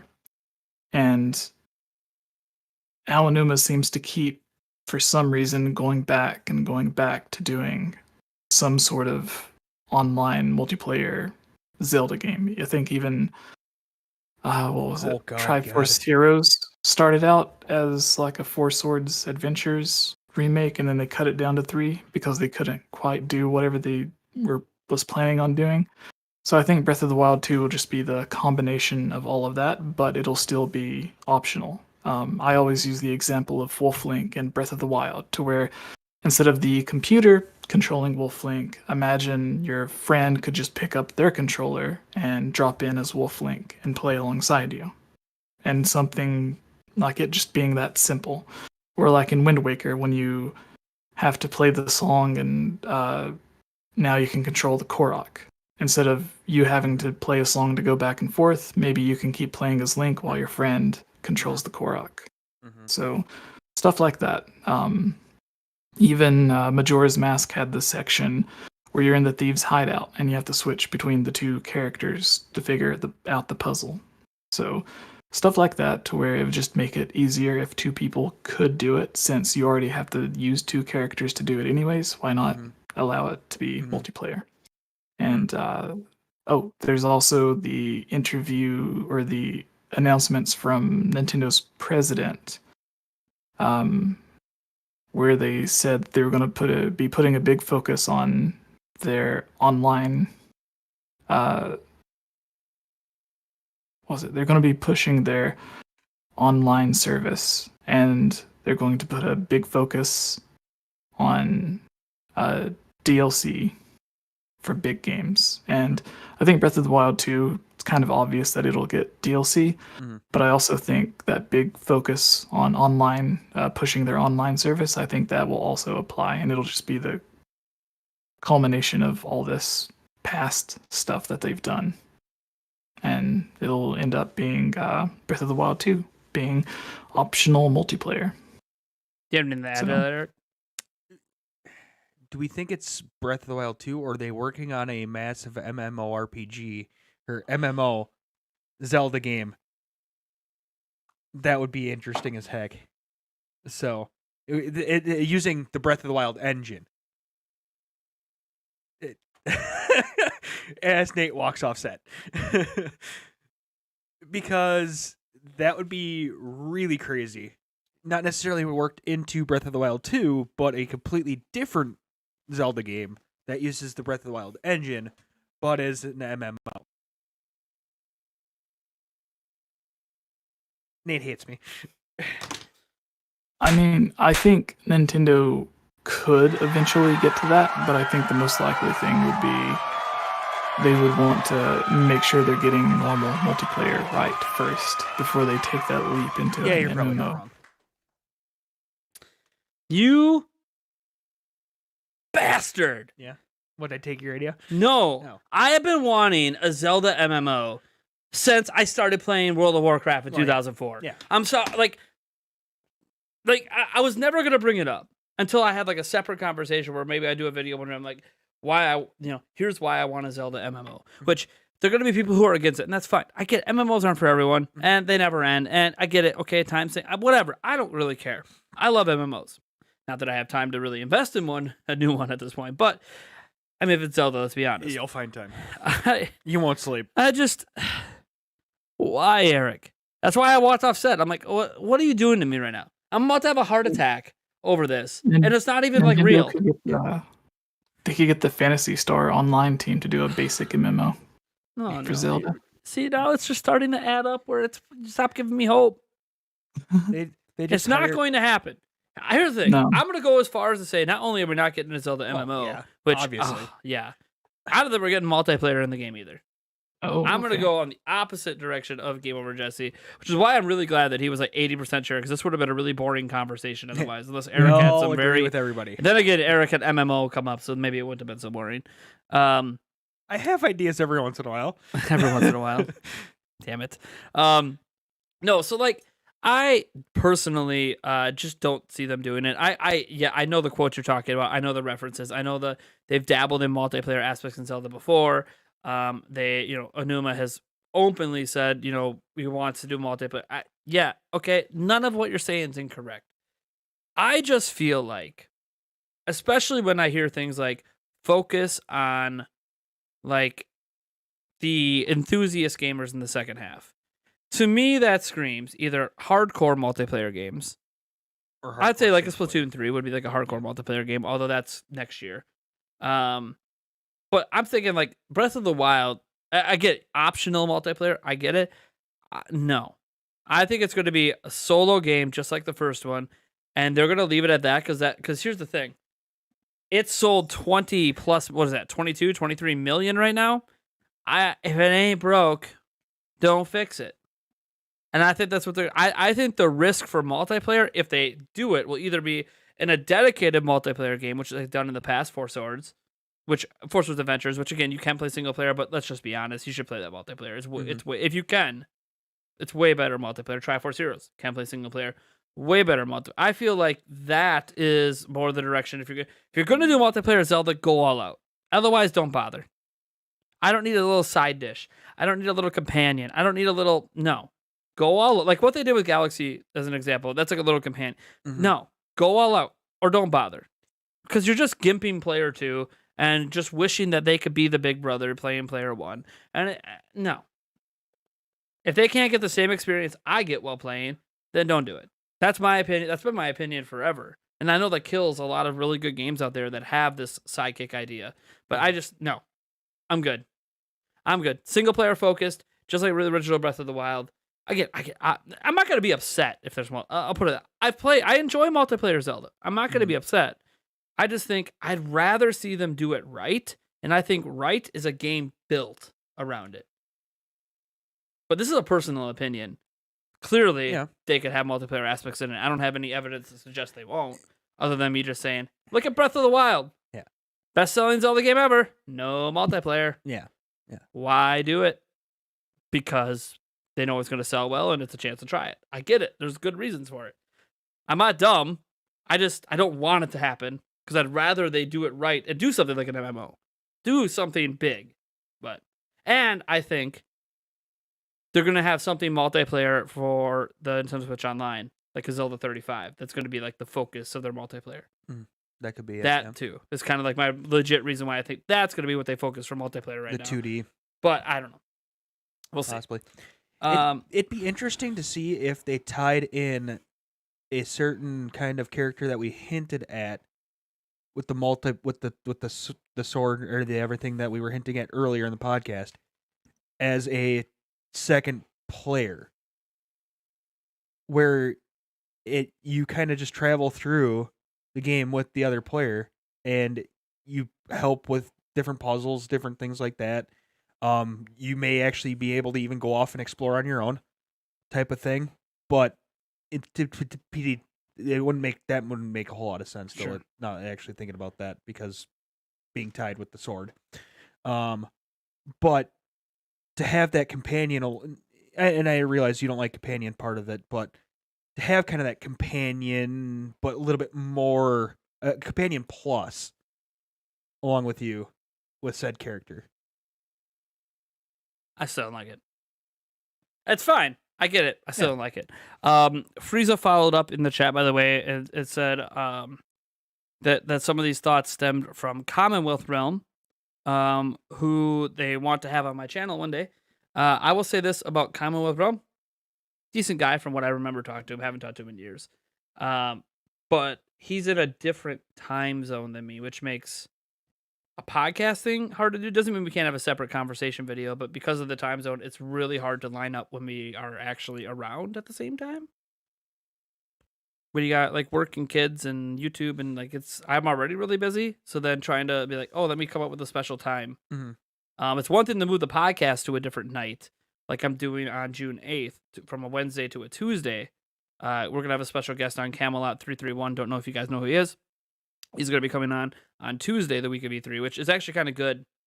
And then I don't have to worry about the podcast the rest of the week. So I can focus on other things. Like on that Thursday, there's the Summer Games Fest. And then E3 starts on the weekend. So, and if I don't stream Friday night, then like don't be shocked. Because we're about to do 3 straight days of 12-hour stream. I might stream, though. We might do a little pre-discussion.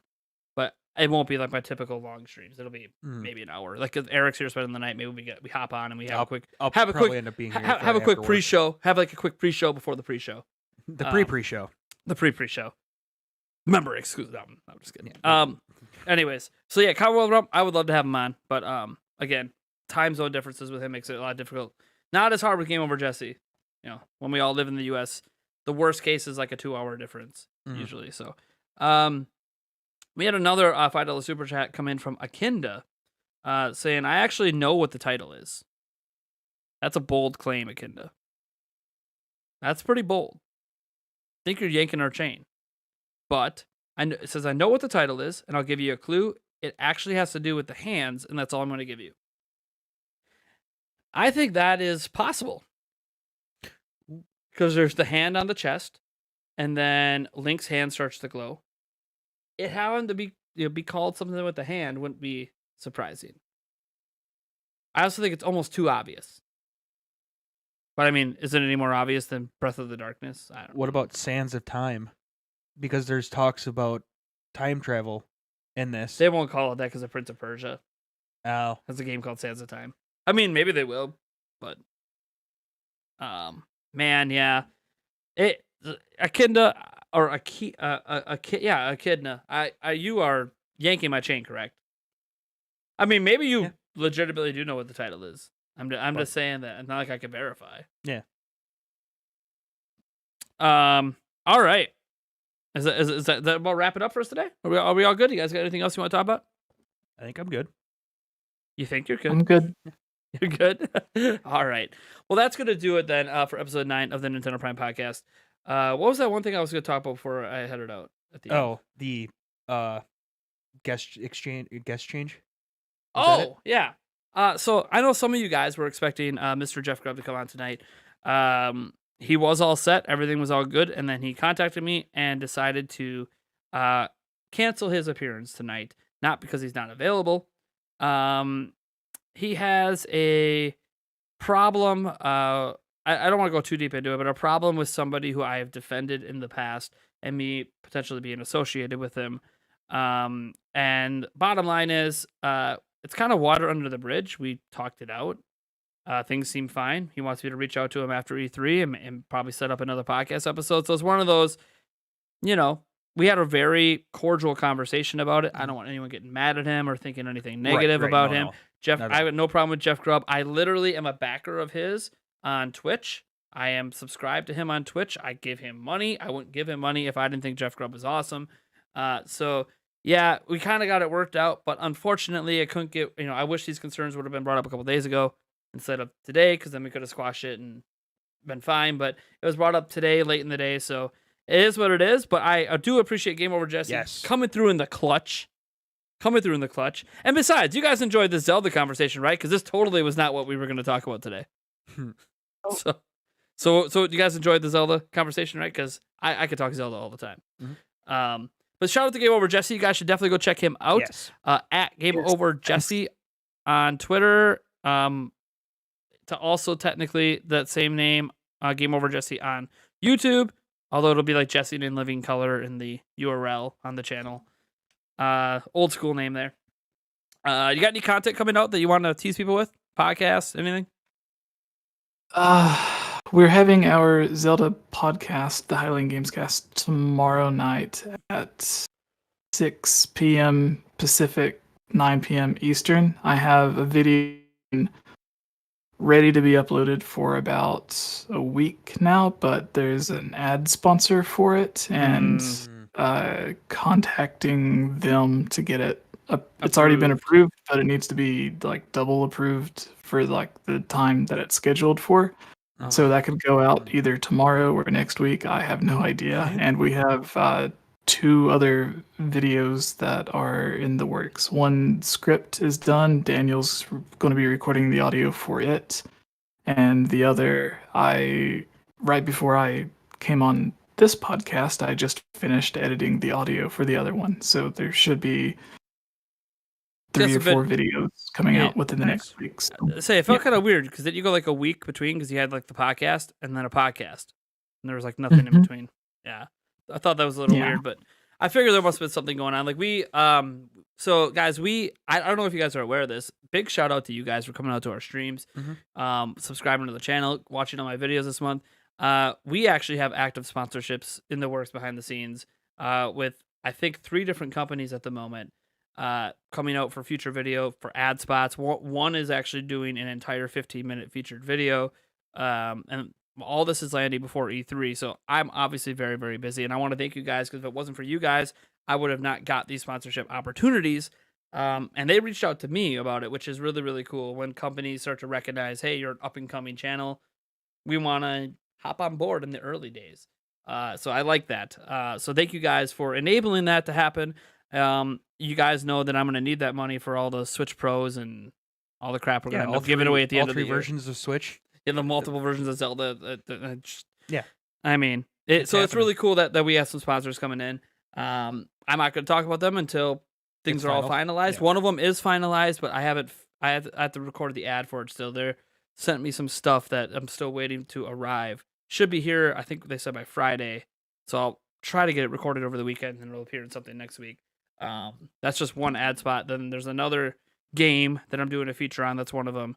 And then another game that is potentially paying me way more money than they really should. I literally threw them a price for an ad spot that I said that I figured they wouldn't take because I told them I'm too busy. I basically said, look, I could do ad spots. They wanted me to do a review. And I told them, I'm not going to review your game. I'm sorry. I don't have time. I don't have time to get a review in before E3. It's not happening. And they said, but I said, I can do ad spots or I can do featured videos. And I think I said, I can do a featured video, but I really don't have time for this. So like, it's going to be, because I already locked in one and that was like all the time I had to do one. And I was like, God, it's going to be, it's going to be at least this much money for me to even consider it. And that's not because I hate you guys. It's just, I don't have time. So that's what it's going to cost for me to set time aside to pull it off before E3. And then they came back to me and said, well, we'll pay you that. And we'll pay you that just for an ad spot in one video. I'm like, so I went back to them and said, well, I mean, okay, I'll put that same ad spot in 5 videos. Because once I make the ad spot, it's easy to insert. So anyways, we'll see. We're locking that down for final. They're also one of the companies that are giving us some codes to give away during E3. Can't announce the codes yet. Can't announce the game yet because it's a game that isn't out on Switch yet. Got a few of those coming to you, Ray. Ooh. So, little tease. I know about some things behind the scenes a little bit with some games. Not going to say necessarily Nintendo, because if it was Nintendo, I would probably already be all up on Twitter. Oh my God! Nintendo! And that's probably all I would say. So if you ever see me put out a tweet that's OMG Nintendo, chances are I'm working with Nintendo, because I probably can't say more than Nintendo. that. Yeah, I'll be on the lookout for it. Yeah, yes. I probably can't say anything. Or he had a heart then. attack because of something they announced. Well, it's one of those two things. Right. Anyways, shout out to all of our supporters tonight, too, that did all the super chatting. I really appreciate it. I try to make it so you guys don't have to super chat to get my attention. But during things like the podcast, I'm more focused on the conversation and the topics at hand than I am the chat. So that is, unfortunately, during the podcast, like one of the few ways to actually get your stuff in and get your topics added to the cast, especially towards the end as I was adding in more. since this was kind of a last minute change to the podcast, so I didn't have a ton of topics set up ahead of time. And I didn't want to go to Jesse and be like, hey, you got any topics? Because I knew he had his podcast coming up tomorrow, which you guys should absolutely go watch. Don't want to steal any of his thunder. This is really awesome. Be sure to check out everywhere that we guys are. Eric's on Twitter at emo8790. I'm on Twitter at NintyPrime. I'm also Instagram, Nintendo_Prime. I'm also on, obviously, YouTube. I hope you guys know that. If you're listening to the audio version and you don't know that, type in Nintendo Prime on YouTube and you'll find me. And you get to see our really, really cool set that's for E3 that's still not done. But it's done enough that we could show it publicly. A little bit. Just a teaser. Just a little bit. There'll be some improvements to it every single week. So thank you guys for tuning in. Otherwise, hopefully we'll see you on our next podcast next week, episode 10. Finally getting to the double digits. And then hopefully we'll see you at E3. That's the big one. If you can't make it to the podcast or my daily live streams that basically happen Monday through Friday, besides on Wednesdays when we have the podcast, be sure to come to E3, guys. We're giving away $3,500 worth of stuff, maybe even more. I have to actually redo the math and see. It might be more at this point. We also have tons of stuff, by the way. We have lots of games. I can tell you right now, there's over 100 different copies of games being given out. Over 100 different copies of games. So I could just tell you that. Lots of different games, over 100 different copies. We obviously have all this stuff on the back table. I'm not going to go through all of it, but there's accessories back there. There's Zelda merch, there's collector's items, all that jazz. The list is growing every day. We have 8 more items coming in next week that are just massive. Like one of them's like here's the table. It's like this big. And I'll just give you an idea. It's shaped like this. Use your imagination on what that might be. That's right. I'm just giving away free triangles to everybody. Yes. Cut out of construction paper. Cheese. Giant cheese head. So we got some big items coming in as well for that. And that reminds me, I'm glad this is coming up at the end because there's something else going to happen that I need to go take care of right after the stream. So thank you guys so much for tuning in. Catch you guys in the next episode.